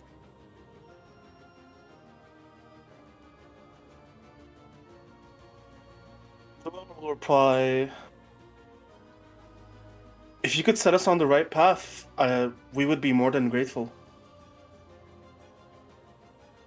Where would you like to go? Do you have a path? A web to follow? If you could send us to Memphis Zoo, I'm sure we could find our way from there. The home of the Noras. I see. Do you have map? Guide Oh. on paper? I'm gonna take out the map. And as you take out the map, it will actually bring up one of, you know how spiders have those like little legs Yeah. in front of their like heads? It will actually sort of like pull the one on its left up, and a string you didn't see before will raise the map out of your hand. It will bring the one up on its right and bring up the phone in your pocket. And it will start knitting them together in this technicolor silk of information and passing light into this bowl no bigger than two of your fists stacked on top of each other. And it will hand it down to you. In there, be your help. Thank you so much. I hope you find your order, Lua. Kosar? Gemma? Oh, Gemma. And this spider's gonna scurry right up to Gemma. This is the first time it has made contact with the ground, and it is leaning right into Gemma's face. Kosar gets a little bit closer, just in case. She never You, shifted, so she's still on Lua's A shoulder. tiny bird. Yeah. Yeah. A tiny bird on Lua's shoulder. So this thing is right in your face as well now, Lua. Well, I didn't feel any Yeah. hostility, to you, so yeah, this thing, it's still not hostile. yeah. Oh, poor child. The disorder. You have struggled. May you find your order again. Gemma will be doing that, you know, the side eye that birds do when they look something to study something. She'll be doing this bird side eye. And with its colossal metal leg, it will actually gently stroke the top of your head, Gemma. You'll see her kind of ruffle her feathers and let out a gentle call. Lua will kind of like try to change the subject. Hey, so all of us have given our names to you. Do you have a name you like to be called by? Name.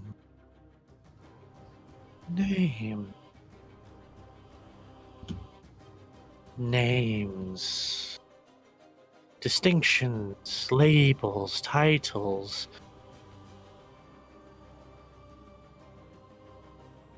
Yes, it makes communication easier. Yeah. Do you happen to have? To be ordered.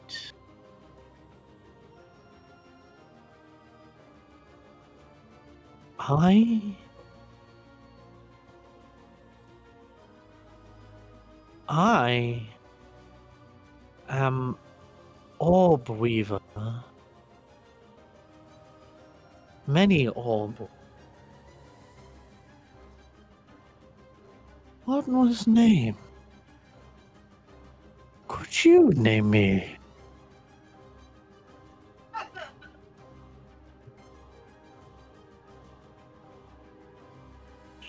I turn to my friends. Do you have any advice? Gemma will say, Weaver.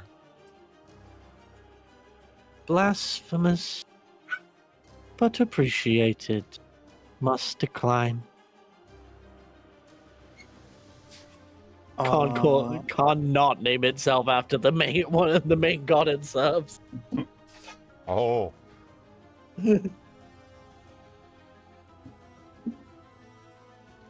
Jericho. Jericho?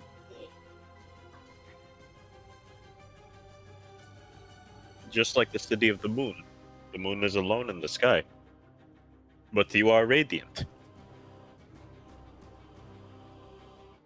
The spider will turn its head up and you can actually see the moon in the sky, the clearest you have ever seen it. Mhm. Jericho. Thank you. I am Jericho Orbweaver. I will remember you. Kosar, Nefera, Lua, Zephyra, Gemma, the Pained.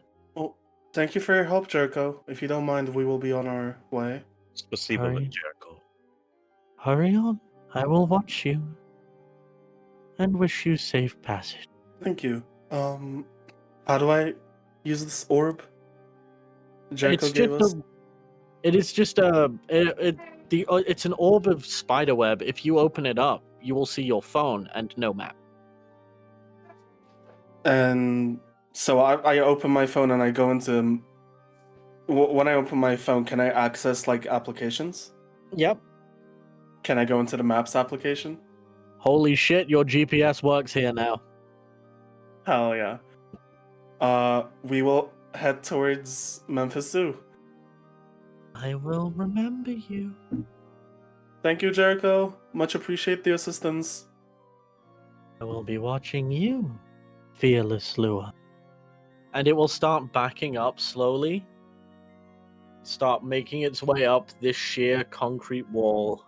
And then will turn and scurry up back to the web that it needs to continue to maintain.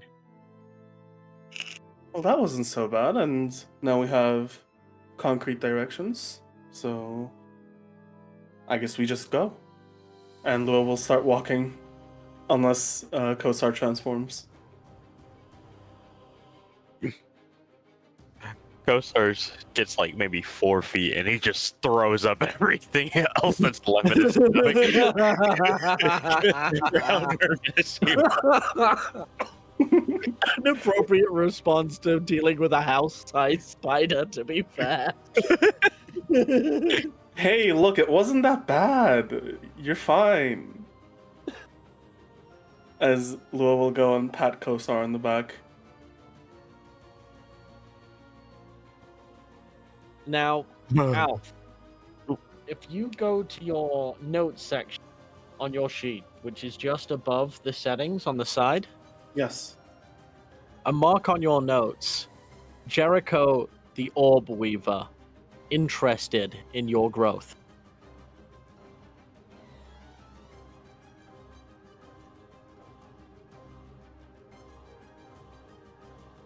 Okay.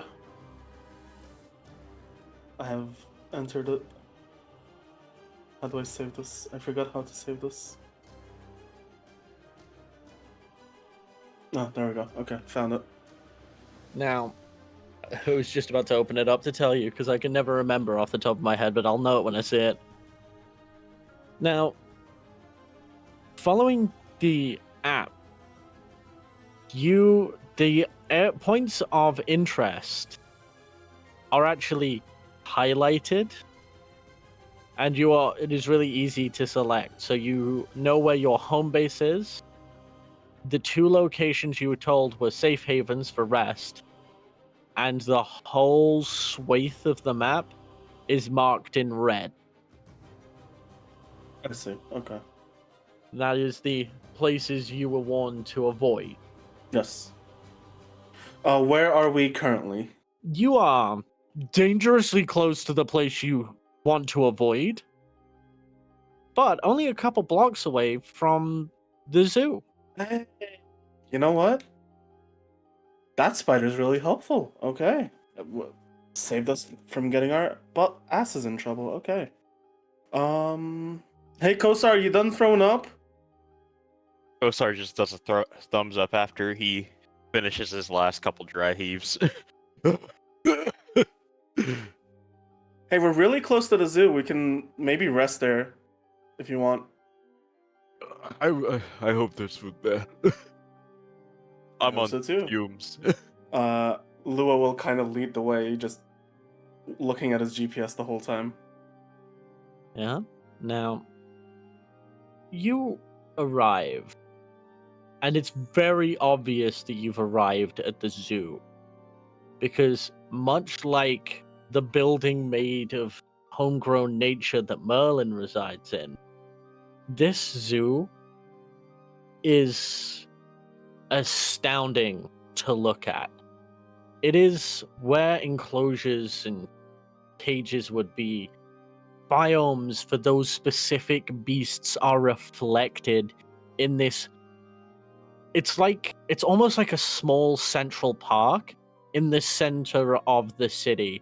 This perfect beacon of nature surrounded by this bubbling unearthly decay and smothering order. You see deep, Kosar, you see a deep pool of water.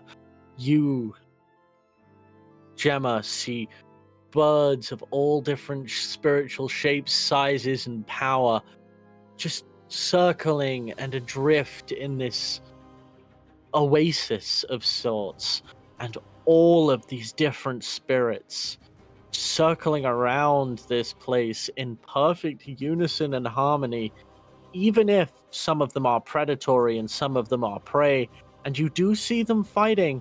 It never seems to be a consumed, destroyed, forgotten.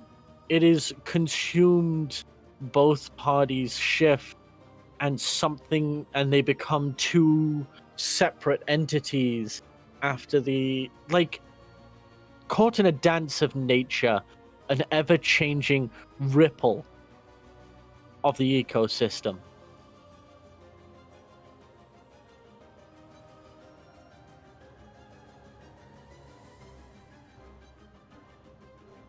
And funnily enough, I would like you all to roll me wits awareness as you approach this oasis to catch your bearings. All right.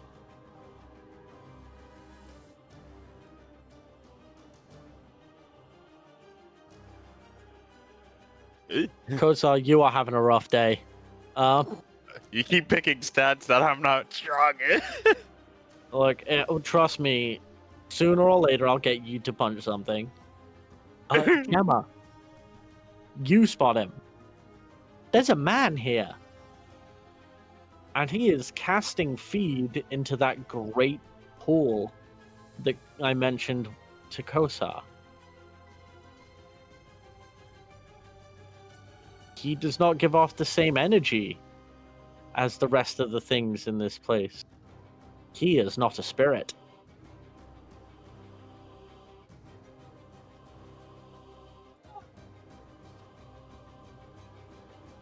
Gemma? Grant? Oh, You sorry. there, buddy? Yeah, sorry. I had a toddler screaming behind me. Can you repeat that real quick? Gemma, you see a man tossing feed into that great pool I mentioned to Kosar, and Mhm. unlike the rest of the creatures you've seen in this place, he is not a spirit. He's flesh and blood like the rest of you. What you're seeing is an image. What you're seeing is what you're seeing, not the impression that your brain is then painting to look like something else. Ah. So I'll lean over to Lua and say, "Could you hand me Kosar's shirt?" Oh yeah, give me a second as I'll kind of get my gig bag, take out this shirt that is probably bigger than me, and hand it. Hold it towards your beak at this point, I guess. So I will take the shirt in my beak and hop off of Lua, and then hop inside the shirt and then transform. Yep. Without exposing shit to anyone, because Gemma's too classy a girl to do that, you find yourself wearing a Kosar flavored dress. It goes down to like past my knees. It does. And then I will approach this person calmly and say, "Do you know why we're here?" You see this man start, he jumps out of his skin and turns to you, and you see a white man with blonde hair formed into dreadlocks, Don't say something. wearing a tie-dye shirt, green cargo pants, and flip-flops. Oh, hey. Hello, I will say, and then I will repeat again. Do you know why we're here? Should I? I don't Where'd you know. come from? We come from the real world. The physical world. Well, yeah, no duh. So do I. Yeah, I can see that.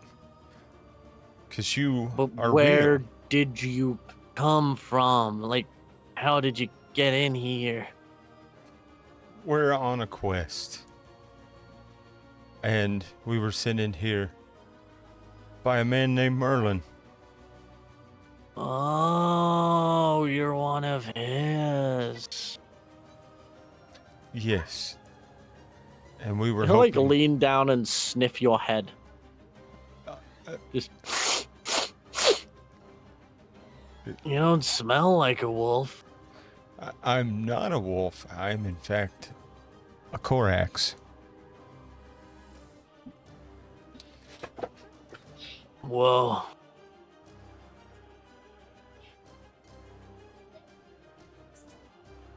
We were definitely hoping you could help us make sense of this place. Well, that's a bad idea. The more you try to make sense of it, the more it's gonna hurt you.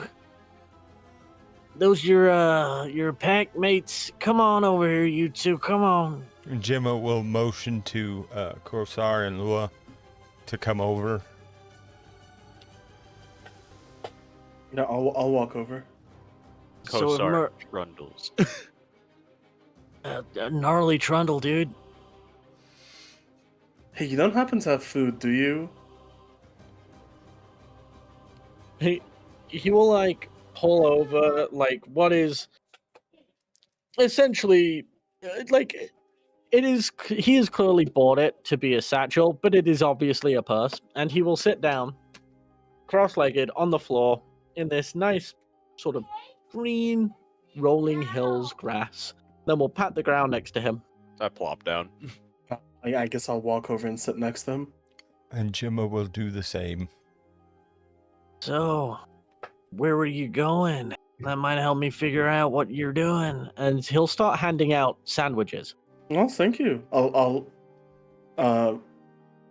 give my sandwich to Kosar as well. Kosar hands back like half the sandwich. Thank you. Gemma will take the sandwich and say thank you. No problem. I'll take out my smartphone and kind of like open up the maps application and kind of just show it to him and be like, "Oh yeah, we're supposed to go here. We were lost, but thankfully, we got some help." Oh, you're going to the Riverside. Yeah, Yeah, that's the Riverside Alliance. Okay. Right, what you doing here then? You're way out of your way. Well, we got lost. We were almost headed into what Merlin told us is no-no territory. But thankfully we got some help, and we were told by Merlin that this is a area where we could rest. It'd be more like a safe haven for us. So we were like, might as well stop by here, see if we can get any help. Yeah, Muller was good to our last our last tribe elder, so yeah, we can look after you. Could I ask a favor? It depends on the favor. Is one of you really good at punching things? Kosar lights up. My head instantly flips towards Kosar, going like, I believe that would be him. Spectacular.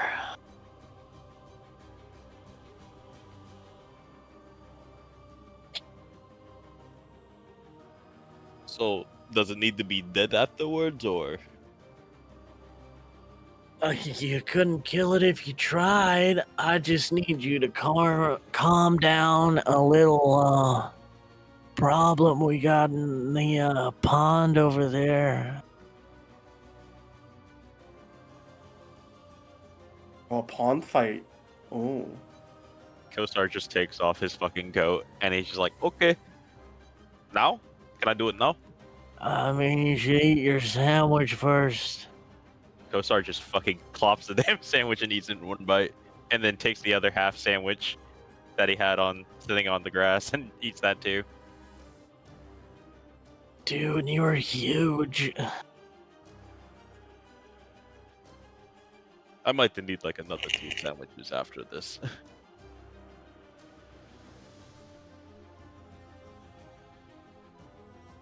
And he just starts walking over to that pond. So, we need you to fight the one that looks like an orca. It keeps snapping up at all the little spirits, and they're not able to take their forms. It's disrupting the aquarium in the zoo. Kosar looks over and he's like, "Oh, orcas are assholes. Yeah, I this is in the bag." Great. Yeah, need like a equipment or something. Like, what kind of equipment? Well, how are you gonna breathe under there, man? Oh, I think he'll be just fine. Oh, I'll just hold my breath. Oh, really? You will? Kosar's joking, but he's just like, "Yeah, I'll just hold my breath." I warn you, he's really strong. like we talking Alaskan bullworm strong? Oh, we're talking Alaskan bullworm strong. I look over at Leo and I'm like, put the timer on. Put it on for 10 minutes. Okay, what do you want me to do with the timer when the 10 minutes is up? Continue? That's a shit Oh. timer then. Okay, I'll just hold time. All right. Well, good luck, I guess. Kosar just does a full dive, doesn't even swap form.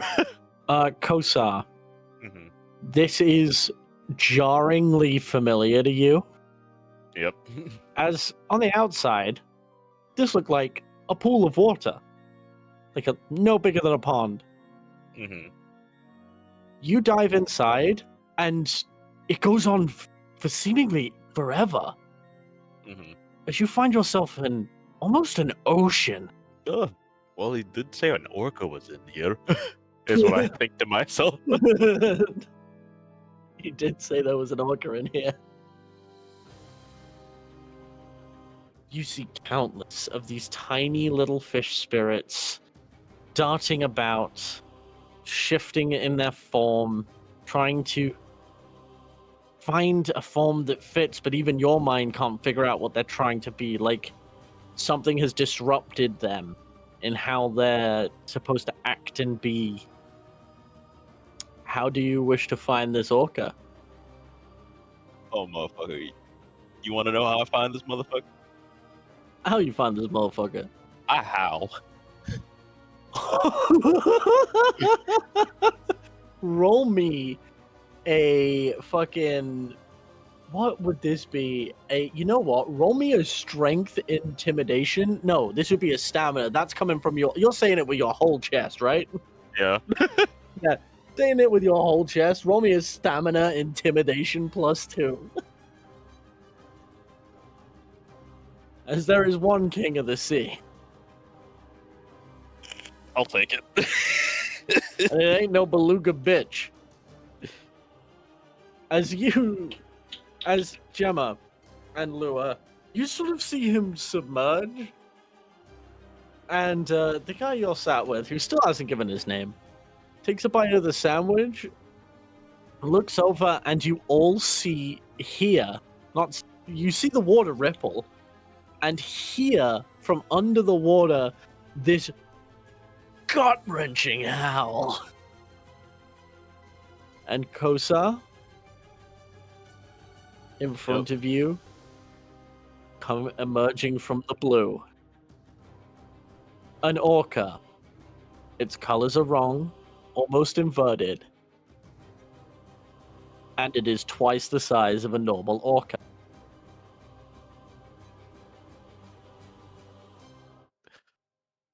Oh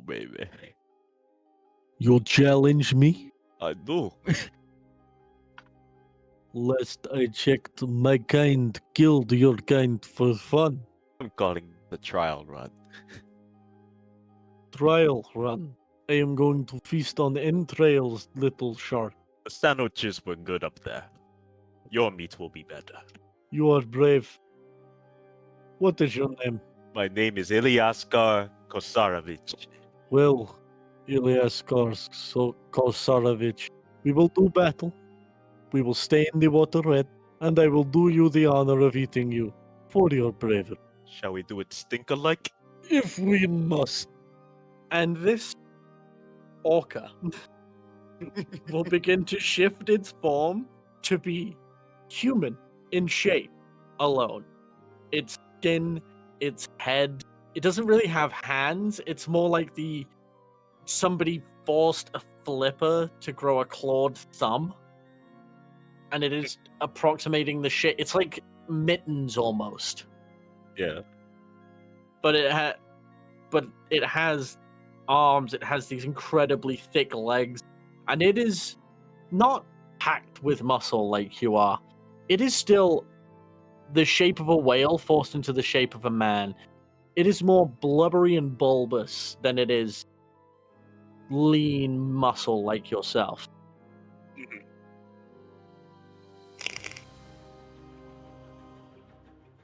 And what is your name, Orca?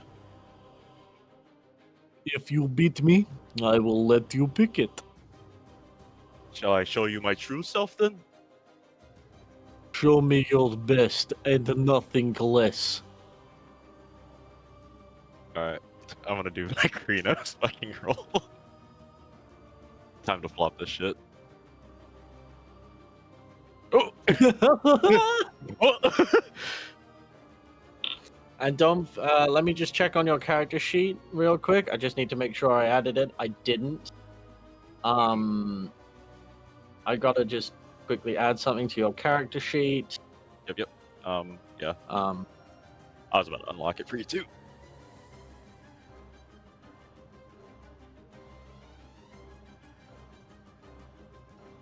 gotta open. I can't remember how to spell the shark people's names, but this will Makoa. have to do for now. Yeah. Makoa. It's Makoa. Yeah. I remember it. Moko. Makoa. There we go. I fucking love the Makoa. They're fucking sick. What section would it be under?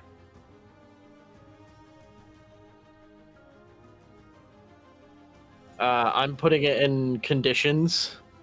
I'm basically giving you the stat buffs to your war form that I meant to do at the start of the campaign, but just kept forgetting. Because you are, I think you're officially the first party member to ever go into their war form, right? Yeah.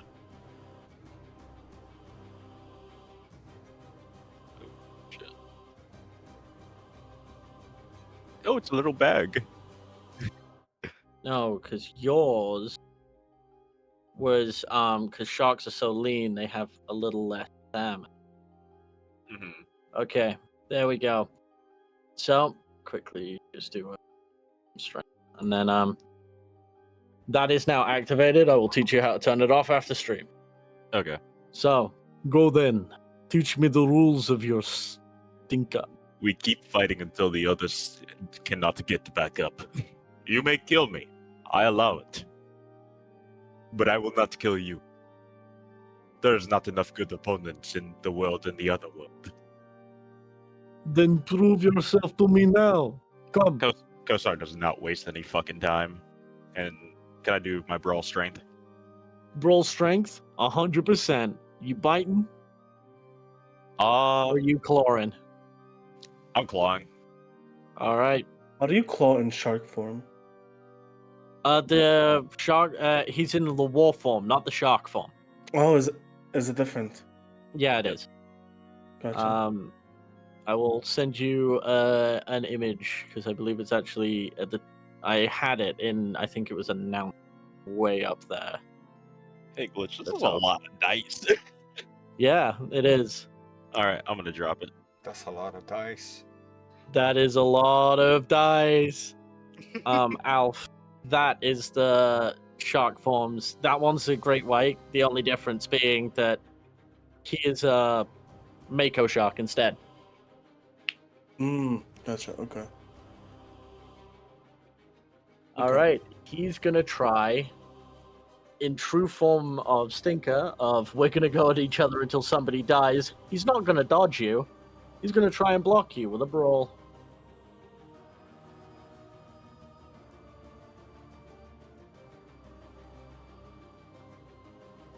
Hey, Glitch, can we not see what's going on because we're up on the surface, right? Yeah, you could poke your head into the surface and over the top and probably see they didn't go far. Oh, I was gonna say I could use my ability to look into the reflective surface, kind of like a TV, to watch the fight. Yeah, you 100% can. I'll even let you in this place share it with everybody else. Sweet. Hang on. That roll is wrong. So we're just gonna roll this and add the result. Oh my god. Insane. So. Jesus Christ.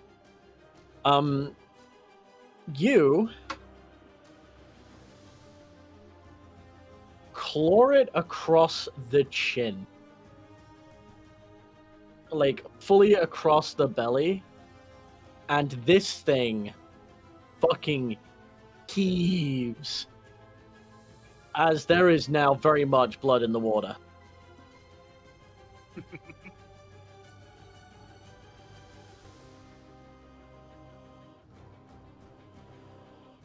Now it is his turn, and he's gonna lunge at you.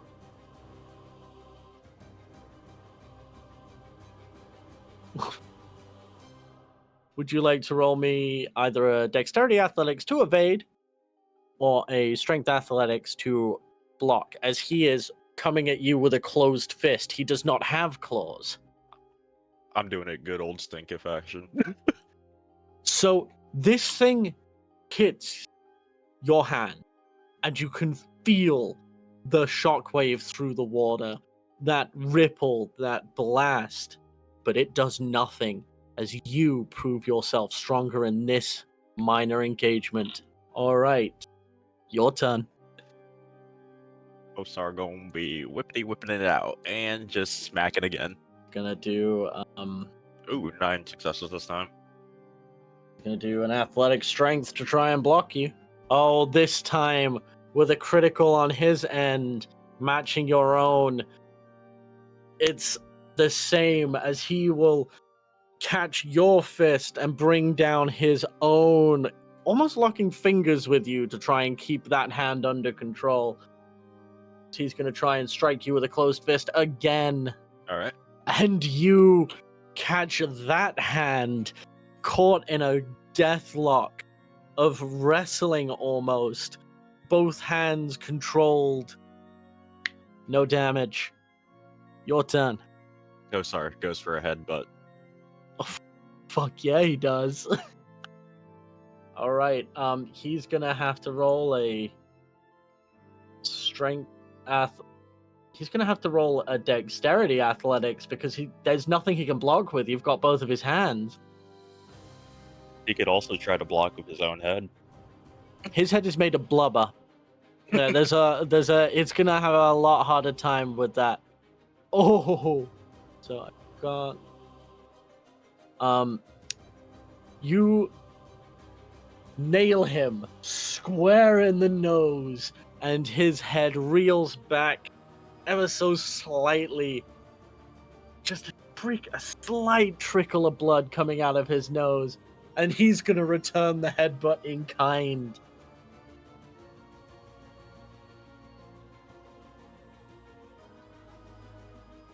Brawl, strength. As we just slam into each other again and again and again and again.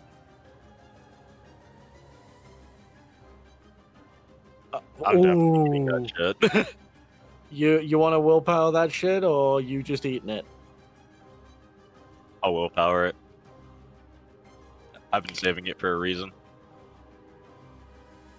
5 successes. Well, I would set you guys on a vision quest, and I wouldn't give you something to do, Kelly. Now,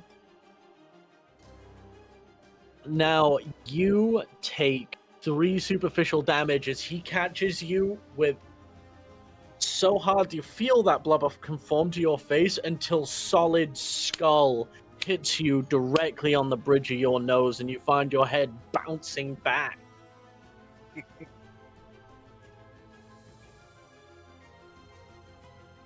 Kosar feels the shock of it, but he just starts laughing like maniacal, raging laughter. And he's like, "You're good! You're even better! Your turn.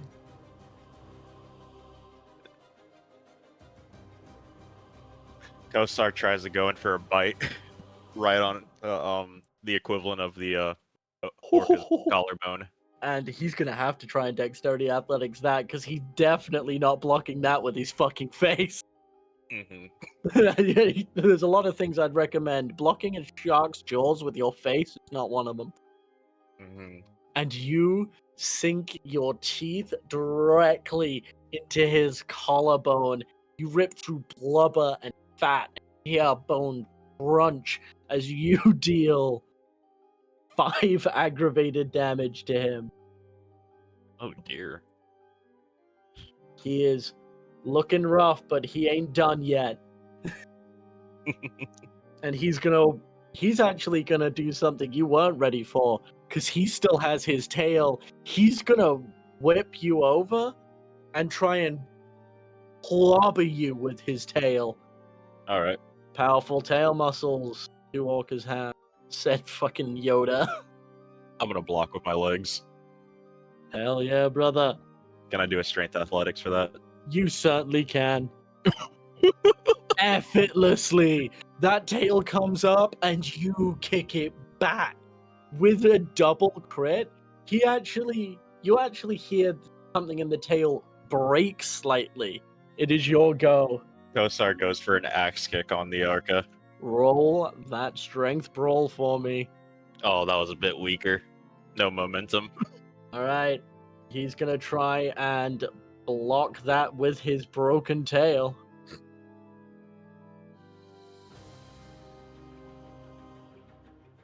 You do make contact, but it is again with the tail. But again, you hit him right on the same spot, and you see a wince of pain. Oh, you're really good. Don't make it lead to me killing you. I want to have another one later. I'm nowhere near dead yet. And he's gonna smack you with his tail on this side to try and break this hand-holding wrestle you guys have got going on. I try to block again with my knee.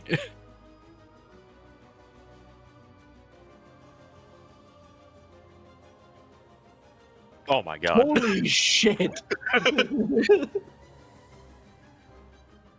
I don't even think he can make it if he willpowered. You know what? We're gonna willpower. He's gonna do his first willpower. Alright. He's trying to give you a good fight. Oh, it was close.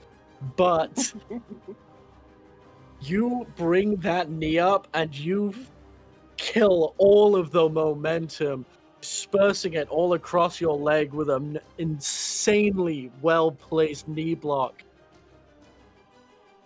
How do you respond? Fucking Kosar tries to try to do a hand crush. Or he tries to crush his fucking mittens. I tell you what, this will result in one last strength brawl. Alright. They meet exactly. 9 successes to 9 successes. He's gonna do the same. He's gonna test of strength you. Brawl strength to try and beat it. Roll strength, try to beat it. Alright. I will show you what real power is. And then you hear a solid crunch, crunch as his own hands give way. And he looks at his hands with. It would be weird. It's weird for you guys on the land seeing this. As you see an orca smile as blood enters the water, and his hands are just drifting uselessly at the end of his arms. I yield. As you have done his full HP and then some. As superficial. Do not worry. I won't let you drown down here.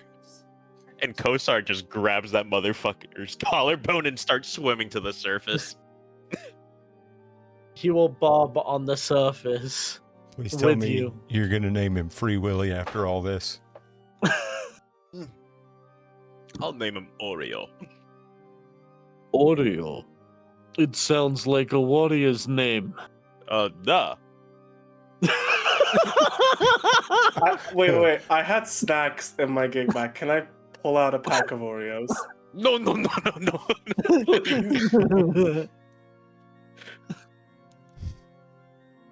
I, Oreo, the sea spirit, regard you, Kosarovich.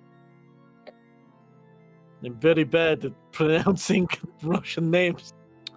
Go to the surface and know your might is right. And he will actually plunge his broken hand into you, and you will feel all of your wounds heal. It's not perfect healing. Anywhere the flesh was broken, there is minor scars, as those are a warrior's pride.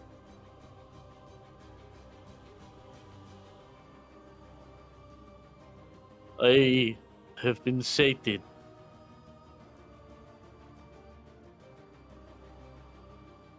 Kosar just grabs Oreo by the back of his neck, and then he just pretty much pats his fucking forehead against Oreo's forehead, and he's like, "Well met, brother. Another Well time." met. Again, soon. You know where to find. Ah.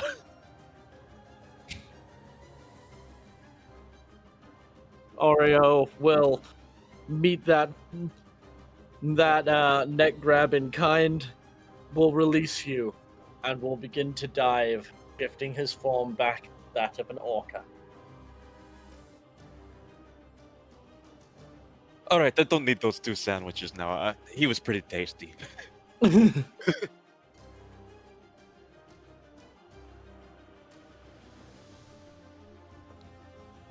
Are they back up on land now? Yeah, I'd say I'm pretty much back on land. I'm gonna go straight back to my hobbit form.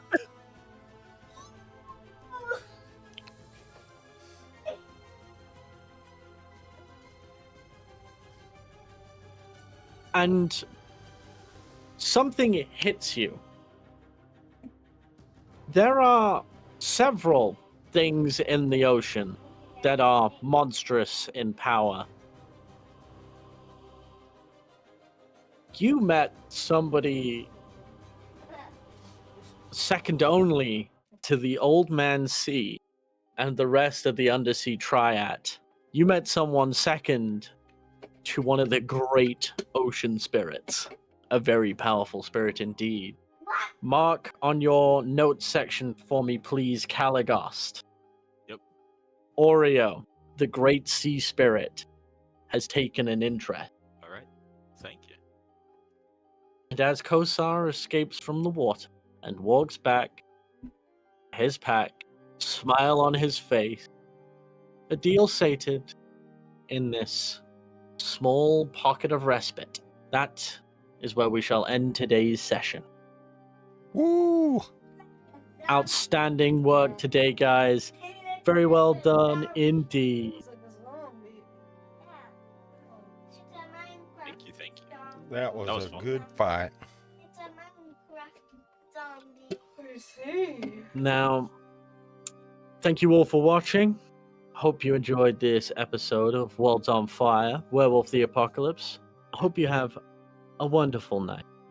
Hope the spirits don't bother you too much. And remember, sleep like the dead.